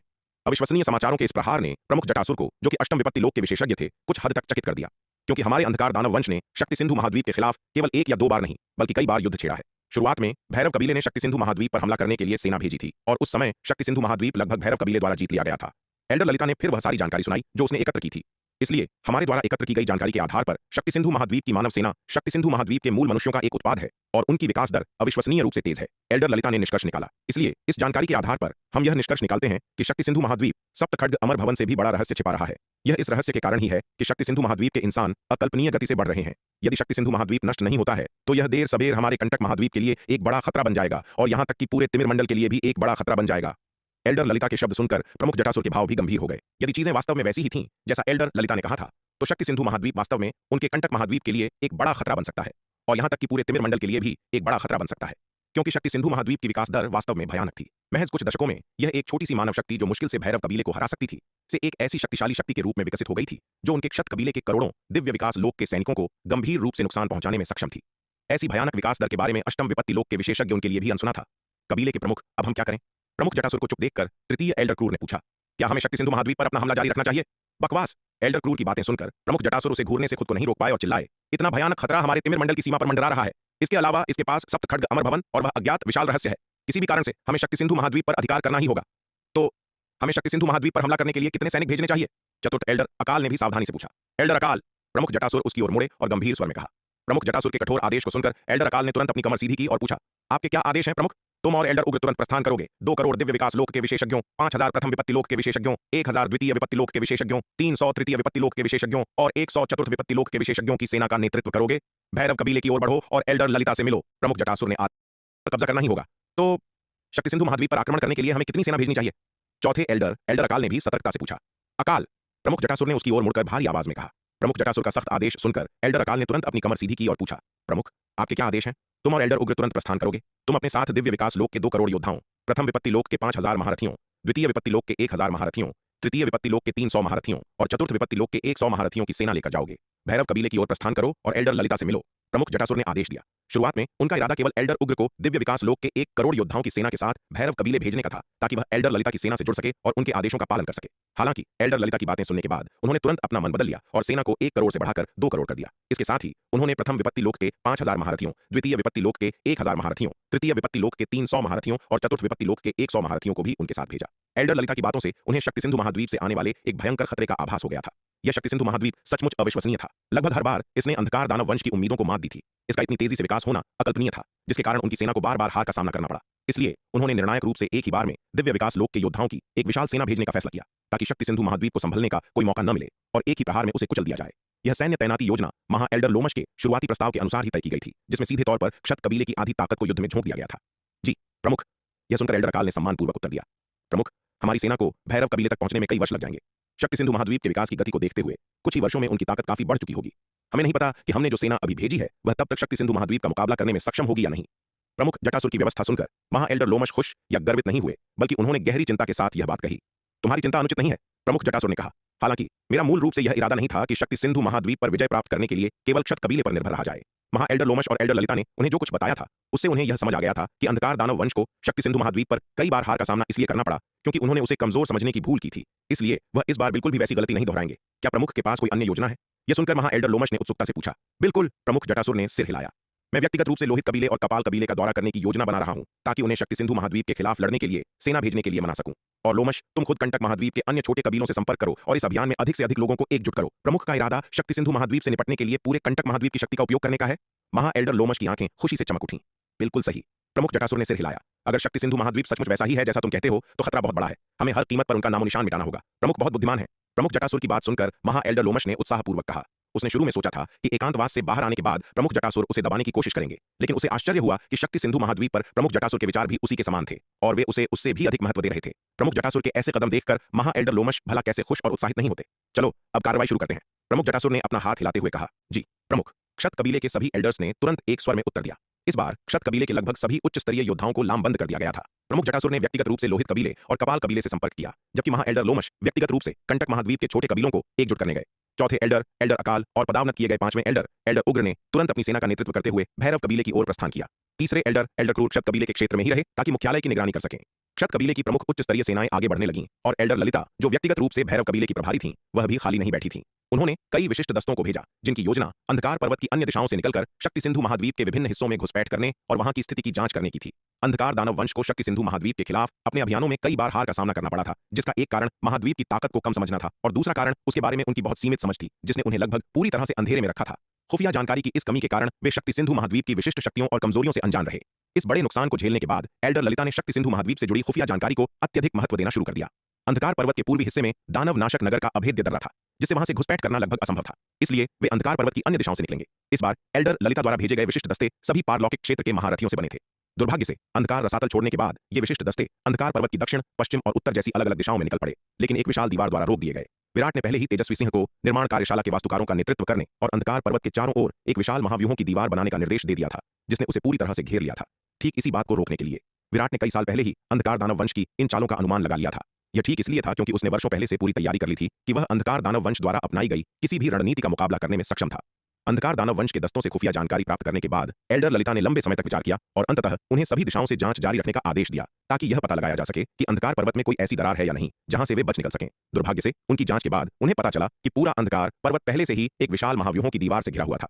यह जानने के बाद एल्डर ललिता के चेहरे के भाव अत्यधिक गंभीर हो गए। इससे पता चला कि शक्ति सिंधु महाद्वीप बहुत पहले से ही अंधकार दानव वंश के लिए पूरी तरह से तैयार था और उनके द्वारा इस्तेमाल किए जा सकने वाले किसी भी तरीके से अपना बचाव कर रहा था। अपनी कई जीतों के बावजूद शक्ति सिंधु महाद्वीप ने अंधकार दानव वंश को कम नहीं आंका था। जहां तक उन्हें पता था, शक्ति सिंधु महाद्वीप का नेता असाधारण चरित्र और ज्ञान वाला एक अद्भुत व्यक्ति था। दो जातियों के बीच संघर्ष में ऐसा व्यक्ति केवल शक्तिशाली योद्धाओं की तुलना में कहीं बड़ा खतरा पैदा करता था। अब एल्डर ललिता को आखिरकार समझ आ गया था कि उनके अंधकार दानव वंश को शक्ति सिंधु महाद्वीप पर बार बार हार का सामना क्यों करना पड़ा था। यह केवल शक्ति सिंधु महाद्वीप की ताकत के कारण नहीं था, वह तो केवल एक पहलू था। इसके अलावा कई लड़ाइयों के आकलन से पता चलता था कि शक्ति सिंधु महाद्वीप की सेनाएं अंधकार दानव वंश की तुलना में बहुत अधिक मजबूत नहीं थीं और शायद कमजोर भी हो सकती थीं। दोनों पक्षों के बीच हुए टकरावों में शक्ति सिंधु महाद्वीप अच्छी तरह से तैयार और सटीकता से योजनाबद्ध था, जबकि अंधकार दानव वंश लापरवाह और उतावला था, जो बिना किसी रणनीति के आगे बढ़ता था। इस अंतर को देखते हुए अंधकार दानव वंश की हार कैसे नहीं होती। यदि अंधकार दानव वंश यह लड़ाई जीतना चाहता था तो उनकी पहली प्राथमिकता अपने अहंकार और दुश्मन को कम आंकने की आदत से छुटकारा पाना था। यदि उन्होंने ऐसा नहीं किया तो भविष्य में उन्हें और भी कई नुकसान उठाने पड़ सकते थे। अंधकार पर्वत में शक्ति सिंधु महाद्वीप की सुरक्षा व्यवस्था की अच्छी तरह से जांच करने के बाद एल्डर ललिता ने तुरंत अंधकार दानव वंश के विशिष्ट दस्तों को महाव्यूहों की दीवार के कमजोर बिंदुओं को ढूंढने और भेदने का आदेश दिया। शक्ति सिंधु महाद्वीप, दानव नाशक नगर। इस दिन विराट महाविपत्ति लोक के स्तर पर अंधकार दानव वंश के पुतलों को परिष्कृत कर रहे थे। तभी उन्हें अचानक काल रात्रि शिविर से एक संदेश मिला, जिसमें बताया गया था कि अंधकार दानव वंश के एक दस्ते ने महाव्यूहों की दीवार की रक्षा पंक्ति को तोड़ दिया है और अंधकार पर्वत से भाग निकले हैं। यह खबर मिलते ही विराट हैरान भी थे और क्रोधित भी, और वे तुरंत जांच करने के लिए महाव्यूहों की दीवार के उस टूटे हुए हिस्से की ओर दौड़ पड़े। भाई विराट! सेनापति समीर पहले से ही महाव्यूहों की दीवार के उस हिस्से पर इंतजार कर रहे थे। विराट को आता देख वे जल्दी से उनका स्वागत करने गए। आखिर हुआ क्या? विराट ने महाव्यूहों की दीवार के इस हिस्से पर मौजूद रक्षकों पर नजर डाली, जिनमें से लगभग सभी मारे जा चुके थे, और एक अत्यंत गंभीर भाव के साथ पूछा। महाव्यूहों की दीवार का यह हिस्सा अंधकार पर्वत के पश्चिमी भाग में स्थित था, जहां तलवार संप्रदाय की सुरक्षा व्यवस्था अपेक्षाकृत कमजोर थी। आखिरकार महाव्यूहों की दीवार विशाल अंधकार पर्वत के चारों ओर बनाई गई थी, जो दसियों खरबों मील में फैला हुआ है। इसके चारों ओर बनी इस महान दीवार की कुल लंबाई की कल्पना भी नहीं की जा सकती। विराट इतनी लंबी दीवार के हर हिस्से पर भारी सेना तैनात नहीं कर सकते थे। अपनी विशाल सेना के बावजूद तलवार संप्रदाय इसके लिए बिल्कुल भी पर्याप्त नहीं होता। हालांकि महाव्यूहों की दीवार में अविश्वसनीय रूप से शक्तिशाली रक्षात्मक व्यूह भी मौजूद है, लेकिन ये व्यूह हर समय सक्रिय नहीं रहते, बल्कि केवल आपात स्थिति में ही सक्रिय किए जाते हैं। यदि ऐसे शक्तिशाली व्यूह लगातार सक्रिय रखे जाते तो ऊर्जा की खपत खगोलीय स्तर पर होती, जो तलवार संप्रदाय के संसाधनों से कहीं अधिक थी। अंधकार दानव वंश ने हमले के लिए जो जगह चुनी थी वह महाव्यूहों की दीवार का सबसे कमजोर हिस्सा था। वहां के रक्षकों को केवल खतरे की घंटी बजाने का ही समय मिल पाया था, और इससे पहले कि वे कुछ और कर पाते, अंधकार दानव वंश के उस विशिष्ट दस्ते ने उनका नामो निशान मिटा दिया। सेनापति समीर ने विराट को स्थिति की सूचना दी। सेनापति समीर की रिपोर्ट सुनने के बाद विराट का चेहरा अंधकारमय हो गया। अंधकार दानव वंश के कार्यों को देखते हुए यह स्पष्ट रूप से एक पूर्व नियोजित और सोची समझी चाल थी। इस बार अंधकार दानव वंश ने केवल एक छोटा सा विशिष्ट दस्ता भेजा था, जो पूरी तरह से पारलौकिक क्षेत्र के महारथियों से बना था। इससे यह स्पष्ट होता था कि अंधकार दानव वंश का इरादा इस अभियान में शक्ति सिंधु महाद्वीप पर हमला करना नहीं था, बल्कि अंधकार पर्वत पर शक्ति सिंधु महाद्वीप की रक्षा पंक्ति को भेद कर भीतर घुसपैठ करना और खुफिया जानकारी इकट्ठा करना था। ऐसा लग रहा था कि कई भारी नुकसान झेलने के बाद अंधकार दानव वंश ने सबक सीख लिया था और अब वे पहले की तरह लापरवाह नहीं थे। अंधकार दानव वंश के इरादों को समझने के बाद विराट ने तुरंत अपने स्वर्ण ड्रैगन अवतार के साथ शार्दूल, विशाल कछुआ, नीलिमा, माया, आयु, चंपा, मोहिनी, एल्डर योगिता, उपाध्यक्ष दिवाकर और अन्य लोगों को उन अंधकार दानवों का शिकार करने के लिए भेजा, जिन्होंने महाव्यूहों की दीवार को तोड़ा था और अंधकार पर्वत से भाग निकले थे। विराट चाहते थे कि यह युद्ध केवल अंधकार पर्वत के भीतर ही सीमित रहे और उससे बाहर न फैले। आखिरकार यदि ये शक्तिशाली अंधकार दानव अंधकार पर्वत को भेद कर शक्ति सिंधु महाद्वीप के अन्य हिस्सों में भाग जाते तो वे जो तबाही मचाते वह अत्यधिक भयंकर होती।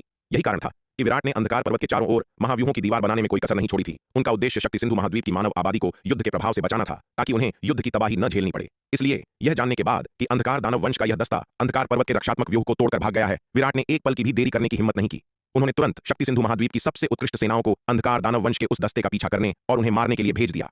विराट ने तेजी से कार्रवाई की और अंधकार पर्वत से भागने वाले अंधकार दानव वंश के उस दस्ते को जल्दी ही पकड़ लिया और उन्हें पूरी तरह से नष्ट कर दिया। हालांकि विराट ने बहुत तेजी से काम किया था, फिर भी अंधकार दानव वंश के इस दस्ते को नष्ट करने में काफी प्रयास करना पड़ा। इसका कारण यह था कि अंधकार पर्वत को छोड़ने के बाद अंधकार दानव वंश का यह दस्ता तुरंत तितर-बितर हो गया था और विभिन्न दिशाओं में फैल गया था। अंधकार दानव वंश के इस दस्ते में महाविपत्ति लोक के स्तर के 30 से 40 अंधकार दानव शामिल थे। यदि वे एक साथ रहते तो विराट के लिए उनसे निपटना आसान होता, लेकिन चूंकि वे बिखर गए थे, इसलिए विराट के लिए एक एक करके उन्हें पकड़ना इतना आसान नहीं था। हालांकि विराट ने अंततः शार्दूल, नीलिमा, विशाल कछुआ और माया के साथ मिलकर अंधकार दानव वंश के उस दस्ते को नष्ट कर दिया। फिर भी कई शक्तिशाली अंधकार दानव मानव बस्तियों में भागने में सफल रहे, जिससे उन्होंने कई शहरों को नष्ट कर दिया और वहां के निवासियों को भारी पीड़ा पहुंचाई। विराट उन शहरों को घूरते रहे जो कभी चहल पहल से भरे हुए थे, लेकिन अब खंडहर में बदल चुके थे और उनके निवासियों को अंधकार दानवों ने मौत के घाट उतार दिया था। उनके सामने का वह भयानक दृश्य देखकर विराट का चेहरा अत्यधिक गंभीर हो गया। जब से तलवार संप्रदाय ने शक्ति सिंधु महाद्वीप को एकजुट किया था, तब से लोग शांति और समृद्धि के साथ रह रहे थे। ऐसी विनाशकारी त्रासदी हुए एक लंबा समय बीत चुका था। इस दृश्य ने विराट के भीतर एक धधकते हुए क्रोध को प्रज्वलित कर दिया, लेकिन साथ ही इसने उनकी सतर्कता को भी बढ़ा दिया। अंधकार दानव सेना को हराने और उन्हें भारी नुकसान पहुंचाने के बाद और प्रमुख रौद्री के वेश में अपने चतुर्थ विपत्ति लोक के अंधकार दानव पुतले के अवतार को उनके बीच घुसाने के बाद से विराट निस्संदेह पिछले 2 हफ्तों से थोड़े निश्चिंत हो गए थे। उन्हें विश्वास था कि हालिया हार के बाद नई ताकत जुटाने में विफल रहने के कारण अंधकार दानव निकट भविष्य में शक्ति सिंधु महाद्वीप पर एक और हमला करने की हिम्मत नहीं करेंगे। कुछ समय के लिए शक्ति सिंधु महाद्वीप को एक बार फिर शांति का समय मिलना चाहिए था। पिछले अनुभवों के आधार पर अंधकार दानव वंश किसी भी हार के बाद शायद ही कभी फिर से कार्य करने की हिम्मत करता था और नई ताकत जुटाने के बाद ही शक्ति सिंधु महाद्वीप पर अगला हमला करता था। इस दौरान शक्ति सिंधु महाद्वीप कम से कम 5 या 6 वर्षों तक शांत रहता। इसलिए उस महान युद्ध के बाद विराट ने अंधकार दानव वंश पर से अपना ध्यान थोड़ा हटा लिया था। इस अवधि के दौरान उनका मुख्य शरीर मुख्य रूप से साधना पर केंद्रित रहा, ताकि चतुर्थ विपत्ति लोक के स्तर का एक अंधकार दानव पुतला अवतार बनाने के लिए अपनी दिव्य चेतना का एक हिस्सा अलग करने के कारण उनकी आत्मा को जो नुकसान हुआ था उससे वह उबर सके। उनका स्वर्ण ड्रैगन अवतार मुख्य रूप से उन रूपांतरण लोक के अंधकार दानव पुतलों को बनाने पर केंद्रित था। यहाँ तक कि उन्होंने जिस चतुर्थ विपत्ति लोक के अंधकार दानव पुतले को उनके बीच भेजा था उसका ध्यान भी मुख्य रूप से कंटक महाद्वीप की स्थिति पर था और वह अंधकार रसातल में अंधकार दानव वंश की गतिविधियों पर बहुत कम ध्यान दे रहा था। हालांकि विराट के आश्चर्य की बात यह थी कि अंधकार दानव सेना के साथ हुए आखिरी बड़े युद्ध के आधे महीने से भी कम समय के बाद अंधकार दानव वंश ने फिर से अपनी चाल चल दी थी। इस बात ने विराट को पूरी तरह से चौंका दिया था। अंधकार दानवों के इस छोटे से समूह ने महाव्यूहों की दीवार की रक्षा पंक्ति को तोड़ दिया और अंधकार पर्वत के बाहर भाग गए, जिससे कई शहरों का विनाश हो गया। इस घटना ने विराट की उन नसों को फिर से कस दिया जो कुछ हद तक शिथिल हो चुकी थीं। अंधकार रसातल में घुसपैठ कर चुके उनके चतुर्थ विपत्ति लोक के पुतला अवतार ने तुरंत अंधकार दानवों की हालिया गतिविधियों की जांच शुरू कर दी। उन्हें यह पता लगाने की आवश्यकता थी कि अंधकार दानव वास्तव में किस तरह की योजना लागू कर रहे थे। अरे जरा ठहरिए, अगर आप इस कहानी को पूरा बिना कट और दमदार आवाज में सुनना चाहते हैं तो अभी प्ले स्टोर पर जाए, मिनी FM ऐप डाउनलोड करें और कहानी की दुनिया में खो जाए, जहां हर एपिसोड में है सस्पेंस, रोमांच और पूरा मजा। अभी डाउनलोड करें और सुनने का मजा कई गुना बढ़ा दें। कंटक महाद्वीप, भैरव कबीला। एक विशाल कक्ष के अंदर crack crack crack Elder Lalita के सामने तैर रही 30 या 40 जीवन पट्टिकाएं एक के बाद एक टूटकर बिखरने लगीं। ये जीवन पट्टिकाएं अंधकार दानव वंश के उस दस्ते की थीं जिन्हें उन्होंने शक्ति सिंधु महाद्वीप की महाव्यूहों की दीवार को भेदने के लिए भेजा था।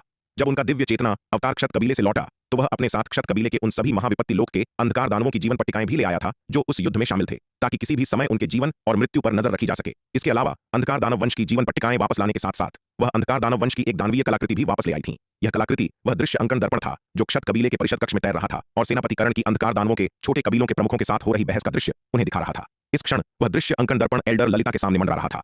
दर्पण में यह दृश्य दिखाई दे रहा था कि अंधकार दानव वंश का दस्ता महाव्यूहों की दीवार की रक्षा पंक्ति को तोड़ रहा है, दीवार से बच निकल रहा है, अलग अलग दिशाओं में बढ़ रहा है और अंततः मारा जा रहा है। अंधकार दानव वंश के उस दस्ते के रवाना होने से पहले उन्होंने दृश्य अंकन दर्पण का उपयोग करके उन पर अपनी दानवीय नजरें गड़ा दी थीं। उन दानवीय नजरों द्वारा देखे गए दृश्य वापस दृश्य अंकन दर्पण में प्रेषित किए जा रहे थे, जो एल्डर ललिता को स्पष्ट रूप से दिखाई दे रहे थे। दृश्य अंकन दर्पण में विराट को अंतिम अंधकार दानव योद्धा को मारते हुए देखकर एल्डर ललिता मौन हो गईं।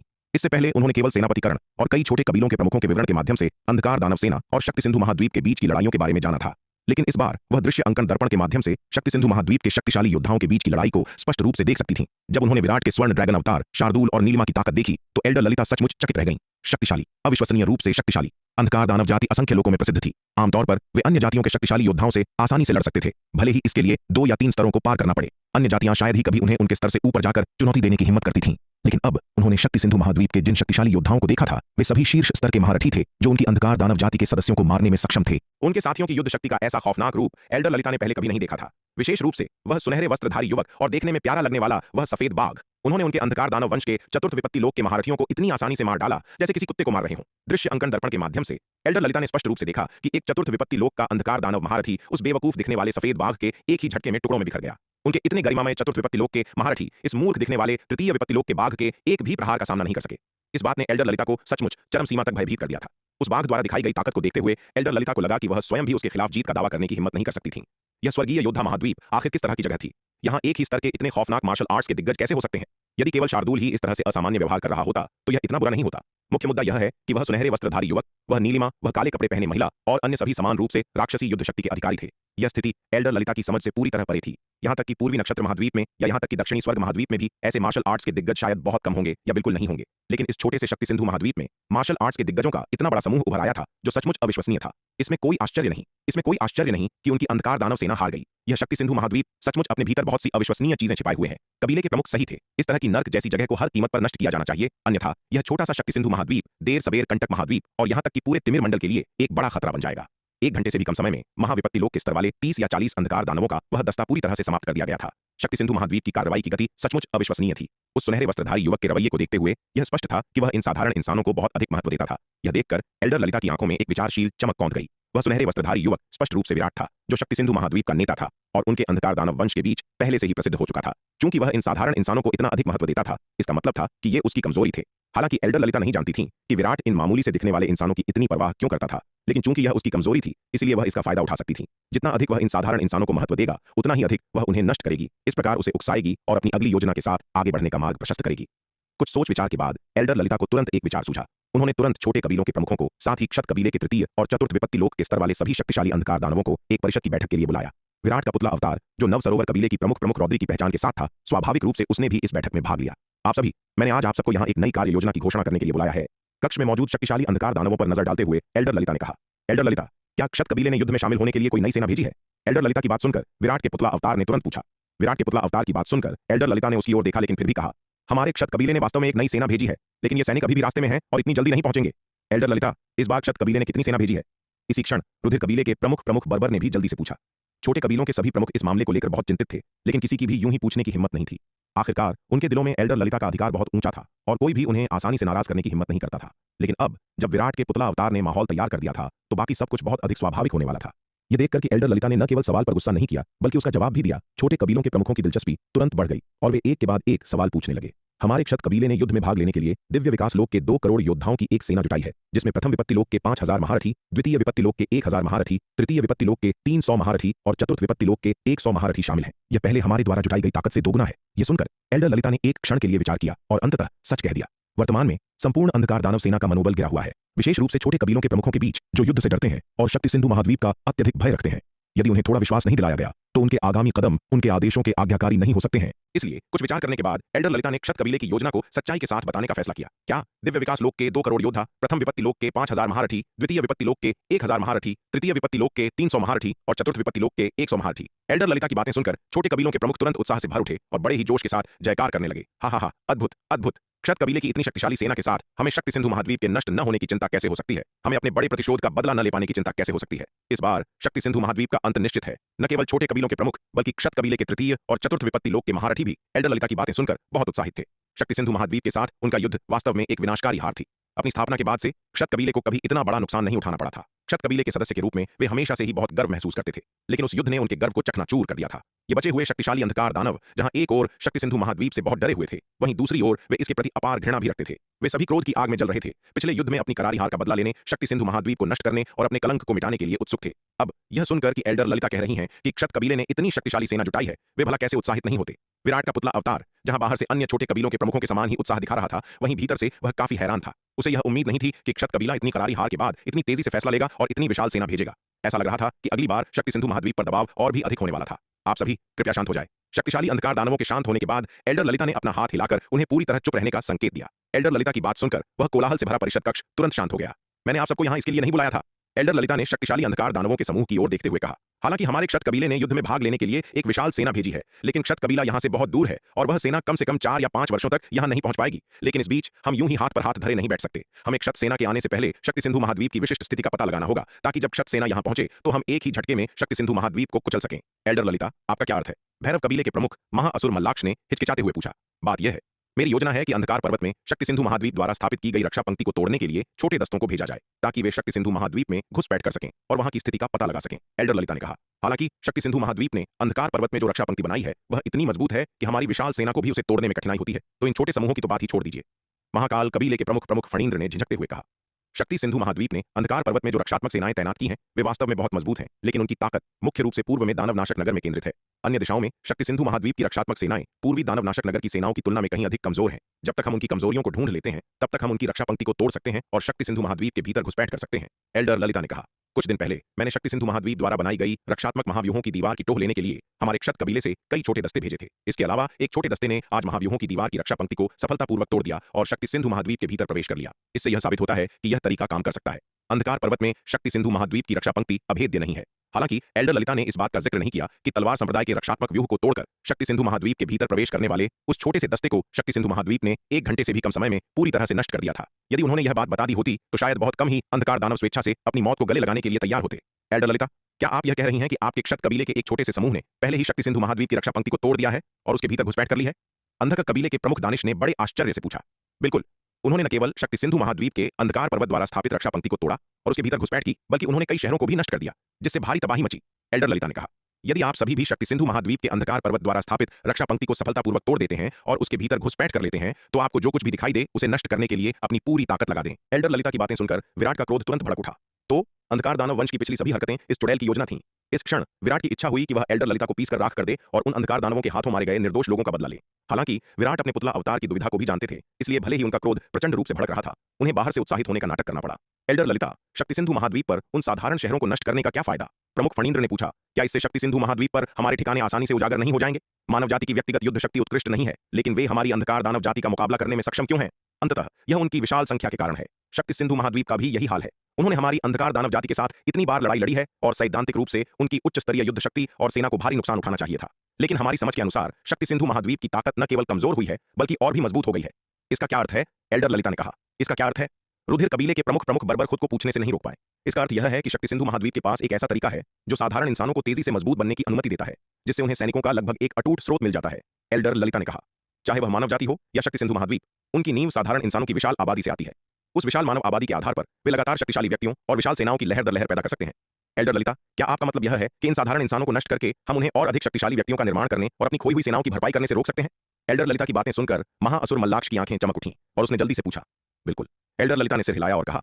जब तक हम उन मानव शहरों को बड़े पैमाने पर नष्ट करते रहेंगे, जिससे साधारण इंसानों का सामूहिक विनाश होगा, तब तक शक्ति सिंधु महाद्वीप एक बिना स्रोत वाले पानी या बिना जड़ों वाले पेड़ की तरह हो जाएगा।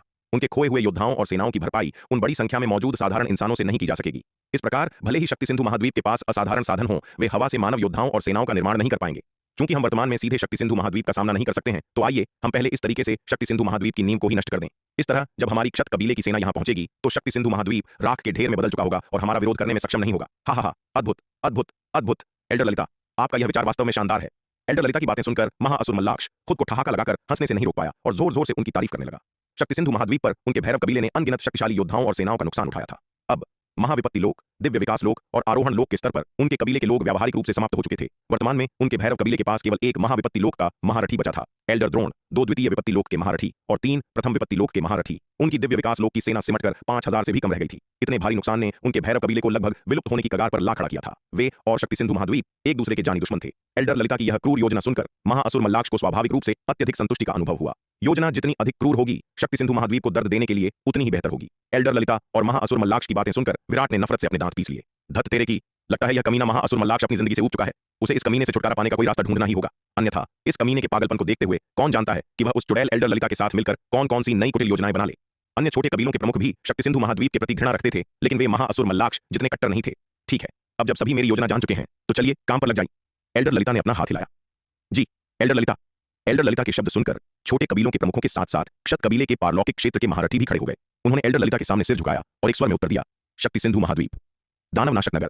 विराट ने भी एक परिषद की बैठक बुलाई थी, जिसमें शक्ति सिंधु महाद्वीप और शून्य समाधि महाद्वीप दोनों के पारलौकिक क्षेत्र के महारथियों को इकट्ठा किया गया था।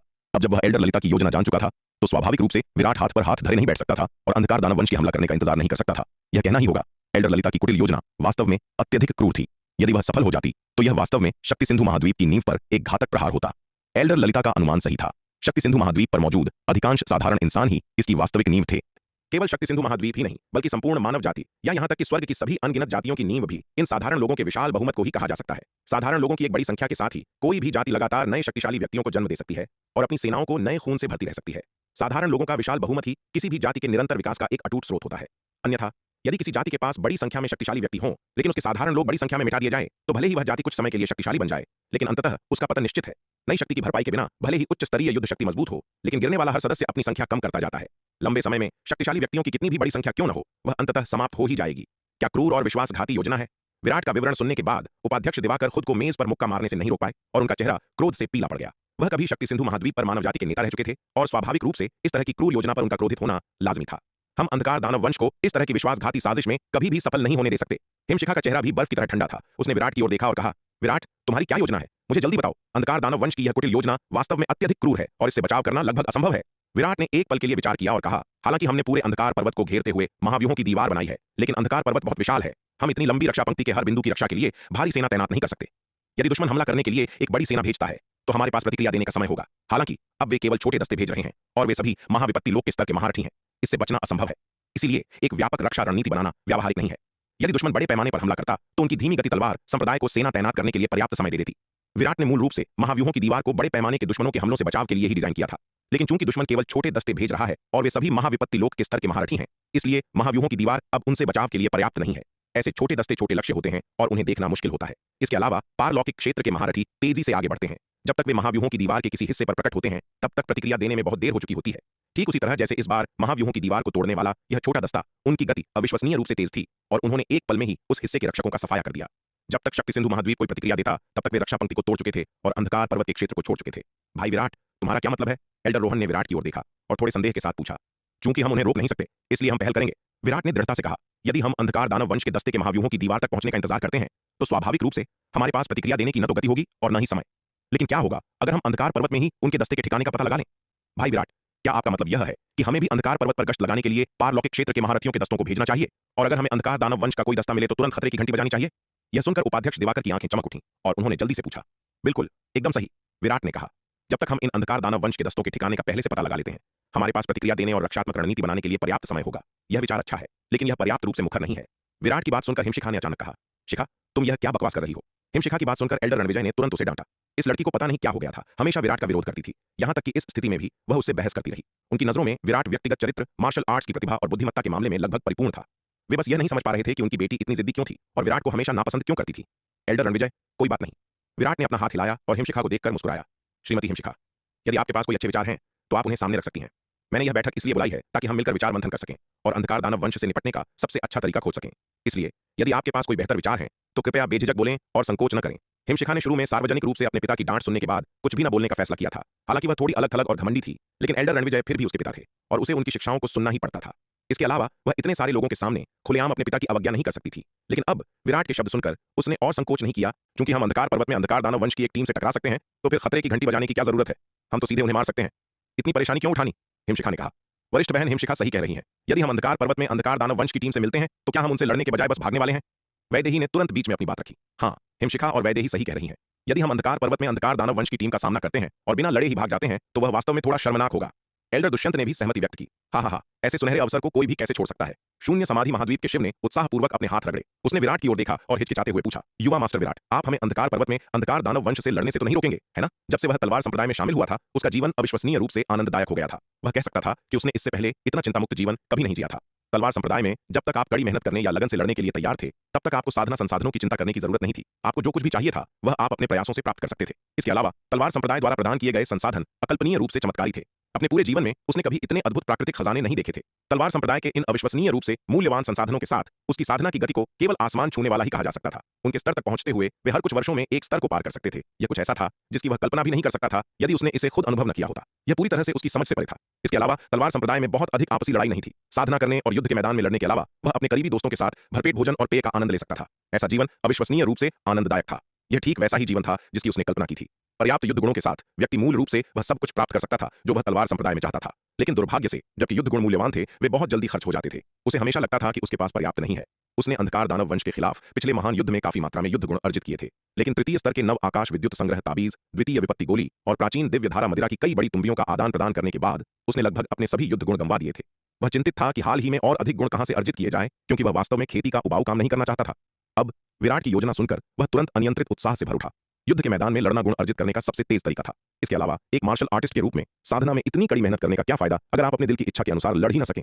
अब वह लड़ने के लिए बेताब था और चाह रहा था कि वह तुरंत अपनी तलवार उठाए, अंधकार पर्वत की ओर जाए और पारलौकिक क्षेत्र के अंधकार दानवों के कुछ सिर काटकर उन्हें शराब के बदले में बदल दे। न केवल शिव बल्कि वहां मौजूद कई पारलौकिक क्षेत्र के महारथी भी पूरी तरह से उत्साहित होकर लड़ने के लिए बेताब थे। विराट ने हिमशिखा, वैदेही, एल्डर दुष्यंत, शिव और अन्य लोगों की ओर देखा और खुद को निशब्द महसूस करने से नहीं रोक पाया। युद्ध के नाम पर ही युद्ध भड़काने वालों का यह समूह इतना उत्साहित हो जाता था, उनसे निपटने का वास्तव में कोई तरीका नहीं था। ठीक है, चूंकि तुम अंधकार पर्वत में अंधकार दानवों से लड़ना चाहते हो तो वैसा ही होने दो, विराट ने कुछ लाचारी के साथ कहा। हालांकि मुझे अभी भी आपको याद दिलाना होगा कि यद्यपि अंधकार दानवों को पिछली बार करारी हार का सामना करना पड़ा था और भारी नुकसान उठाना पड़ा था फिर भी उनकी ताकत काफी है। आपको लापरवाह नहीं होना चाहिए। यदि आप जीत सकते हैं तो लड़ें, यदि आप नहीं जीत सकते हैं तो तुरंत भागें और सेना को संदेश भेजें। चूंकि वे लड़ना चाहते थे तो स्वाभाविक रूप से विराट उन्हें नहीं रोकता। वास्तव में हिमशिखा का सुझाव निस्संदेह उनके शुरुआती तरीके की तुलना में अधिक सुविधाजनक और कुशल था। एक बार जब शक्ति सिंधु महाद्वीप की गश्ती दल अंधकार पर्वत में अंधकार दानव वंश की टीमों का सामना करते तो वे उन्हें तुरंत नष्ट कर सकते थे जिससे सेना को बार बार लामबंद होने से बचाया जा सकता था। हालांकि विराट ने शुरुआत में शक्ति सिंधु महाद्वीप के रूपांतरण लोक के महारथियों की सुरक्षा की चिंताओं के कारण इस योजना का प्रस्ताव देने से परहेज किया था। लेकिन अब इतने सारे लोगों की स्वेच्छा से आगे आने पर वह उन्हें निराश नहीं कर सकता था और उनके उत्साह को कम नहीं कर सकता था। इस परिषद की बैठक के बाद शक्ति सिंधु महाद्वीप और शून्य समाधि महाद्वीप के रूपांतरण लोक के बड़ी संख्या में महारथियों ने अंधकार पर्वत पर गश्त करना शुरू कर दिया। ये रूपांतरण लोक के महारथी चाहे वे अकेले काम कर रहे हों या समूहों में, बड़े उत्साह के साथ अंधकार पर्वत में प्रवेश कर गए और अंधकार दानव वंश का शिकार करने की प्रतीक्षा करने लगे। विराट भी खाली नहीं बैठा था। उसका स्वर्ण ड्रैगन अवतार भी अंधकार दानव वंश की टीमों को खोजने और उनका शिकार करने के लिए अंधकार पर्वत में प्रवेश कर गया। विराट का स्वर्ण ड्रैगन अवतार अब यकीनन पूरे शक्ति सिंधु महाद्वीप का सबसे शक्तिशाली योद्धा है। स्वाभाविक रूप से उसे किसी के साथ टीम बनाने की आवश्यकता नहीं है। दूसरी ओर, जबकि शार्दूल की ताकत विराट के स्वर्ण ड्रैगन अवतार के लगभग बराबर है, उसके साथ एल्डर दुष्यंत और अधीनस्थों का एक समूह भी है। अंधकार पर्वत में प्रवेश करने वाली टीमों में शार्दूल की टीम निस्संदेह सबसे मजबूत है। नीलिमा और माया एक दूसरे से अविभाज्य हैं और पूरे अंधकार पर्वत में एक साथ यात्रा कर रही हैं। चंपा दिव्य पवन महल से रूपांतरण लोक के महारथियों के एक समूह का नेतृत्व करते हुए अंधकार पर्वत में प्रवेश करती है। मोहिनी, महारानी श्वेता और अन्य लोमड़ी कबीले के महारथियों के साथ है। अंधकार दानव वंश की ओर एल्डर ललिता के आदेश जारी करने के बाद छोटे कबीलों के प्रमुखों और क्षत कबीले के बचे हुए रूपांतरण लोक के महारथियों ने तुरंत कार्रवाई की। उन्होंने छोटी छोटी टीमें बनाई और विभिन्न दिशाओं से अंधकार पर्वत से बाहर निकलना शुरू कर दिया। अंधकार दानव रसातल छोड़ने के कुछ ही समय बाद उनका सामना शक्ति सिंधु महाद्वीप के उन योद्धाओं से हुआ जो अंधकार पर्वत में प्रवेश कर चुके थे। पूरे अंधकार पर्वत में भयंकर युद्ध छिड़ गया। विराट का पुतला अवतार, जो एक चतुर्थ विपत्ति लोक का महारथी था, स्वाभाविक रूप से उसने भी इस अभियान में भाग लिया। उसने नव सरोवर कबीले के महाविपत्ति लोक के अंधकार दानवों के एक समूह का नेतृत्व किया और अपनी टीम के साथ साथ महाअसुर मल्लाक्ष की गतिविधियों पर भी कड़ी नजर रखी। परिषद की बैठक में महाअसुर मल्लाक्ष के क्रूर शब्द सुनने के बाद से ही विराट के मन में उसे मारने की तीव्र इच्छा पैदा हो गई थी। यह कमीना बहुत चालाक था और शक्ति सिंधु महाद्वीप के प्रति बहुत अधिक नफरत रखता था। यदि उसे नहीं मारा गया तो कौन जानता है कि वह उस चुड़ैल एल्डर ललिता के साथ मिलकर और कौन सी कुटिल योजनाएं बना ले। उसे इस अभियान के दौरान ही उसे खत्म करना था। महाअसुर मल्लाक्ष भैरव कबीले से बचे हुए कुछ महाविपत्ति लोक के महारथियों का नेतृत्व करते हुए क्षत कबीले की एक टीम के साथ अंधकार रसातल से निकल गया। क्षत कबीले की इस टीम का नेतृत्व सेनापतिकरण कर रहे थे। सेनापतिकरण को मूल रूप से एल्डर ललिता द्वारा पश्चाताप में दीवार से बंधे रहने की सजा दी गई थी, लेकिन जब उन्होंने इस अभियान की शुरुआत की तो एल्डर ललिता ने उसे भी इसमें भाग लेने की अनुमति दे दी, इस उम्मीद में कि वह इस मिशन के माध्यम से अपने पापों का प्रायश्चित कर सकेगा। वास्तव में सेनापतिकरण को खुद को छुड़ाने के लिए भेजने का एल्डर ललिता का इरादा गौण था। उनका प्राथमिक लक्ष्य शक्ति सिंधु महाद्वीप का उपयोग करके सेनापतिकरण को खत्म करना था। सेनापतिकरण बहुत अभिमानी और बहुत अस्थिर था। इसके अलावा इस संघर्ष में उसने छोटे कबीलों के साथ जो विवाद पैदा किए थे वे बहुत बड़े थे। उसे सेना में रखना अंधकार दानव वंश के लिए फायदे से ज्यादा नुकसानदेह साबित होता। उसकी उपस्थिति अंधकार दानव वंश के लिए एक निरंतर खतरा थी। ऐसे अस्थिर तत्व का जिंदा रहने से बेहतर मर जाना ही था। इसलिए क्यों न उसे इस अभियान में भाग लेने दिया जाए। सबसे पहले वह शक्ति सिंधु महाद्वीप को जितना संभव हो सके उतना नुकसान पहुंचा सकता था। दूसरा, सेनापतिकरण को खत्म करने के लिए शक्ति सिंधु महाद्वीप का उपयोग किया जा सकता था। ये दोनों तरफ से जीत की स्थिति एकदम सही थी। हालांकि महाअसुर मल्लाक्ष एल्डर ललिता के विचारों से अनजान था। उसे लगा कि क्षत कबीले की इस छोटी टीम के साथ रहने से उसकी सुरक्षा सुनिश्चित होगी। ज्यादातर छोटे कबीलों के प्रमुखों के सेनापतिकरण के साथ गंभीर विवाद थे, लेकिन केवल महाअसुर मल्लाक्ष ही उसके साथ अपेक्षाकृत अच्छे संबंध बनाए हुए था। यह असुर सांब की बदौलत था। असुर सांब ने युद्ध के मैदान में सेनापतिकरण की जान बचाई थी, जिसके लिए सेनापतिकरण बहुत आभारी था और परिणाम स्वरूप वह भैरव कबीले के प्रति एक अनुकूल धारणा रखता था। स्वाभाविक रूप से सेनापतिकरण अपनी टीम के साथ जाने के महाअसुर मल्लाक्ष के प्रस्ताव को मना नहीं करता। सेनापतिकरण इस अभियान में 30 से अधिक पारलौकिक क्षेत्र के महारथियों का नेतृत्व कर रहा था। उसके अलावा जो एक चतुर्थ पारलौकिक क्षेत्र का महारथी था, वहां 4 या 5 तृतीय पारलौकिक क्षेत्र के महारथी, 7 या 8 द्वितीय पारलौकिक क्षेत्र के महारथी और लगभग 20 प्रथम पारलौकिक क्षेत्र के महारथी मौजूद थे। यह पहले से ही एक बहुत शक्तिशाली टीम थी। महाअसुर मल्लाक्ष के नेतृत्व वाली भैरव कबीले की टीम के जुड़ने से उनकी टीम पूरे अभियान में व्यावहारिक रूप से सबसे मजबूत बन गई थी। हालांकि सेनापतिकरण को जिस बात से नाराजगी थी वह यह थी कि प्रमुख रौद्री, वह कमीनी, भी उनके पीछे पीछे आ रही थी। सेनापतिकरण विराट के पुतला अवतार के प्रति अपार घृणा रखता था। पिछली बार उस कमीनी प्रमुख रौद्री ने न केवल अंधकार दानवों के सामने उसका अपमान किया था, बल्कि उसे एक बार फिर एल्डर ललिता से सजा भी दिलवाई थी। यदि एल्डर ललिता ने उसे अन्य अंधकार दानव कबीलों के साथ भिड़ने से सख्ती से मना नहीं किया होता तो सेनापतिकरण ने उसे वहीं मौके पर ही मार दिया होता। अरे अरे, जरा ठहरिए। अगर आप इस कहानी को पूरा बिना कट और दमदार आवाज में सुनना चाहते हैं तो अभी प्ले स्टोर पर जाए, मिनी एफएम ऐप डाउनलोड करें और कहानी की दुनिया में खो जाए, जहां हर एपिसोड में है सस्पेंस, रोमांच और पूरा मजा। अभी डाउनलोड करें और सुनने का मजा कई गुना बढ़ा दें। विपत्ति लोक के विशेषज्ञों की सेना का नेतृत्व करोगे, भैरव कबीले की ओर बढ़ो और एल्डर ललिता से मिलो, प्रमुख जटासुर ने आदेश दिया। अरे अरे, जरा ठहरिए।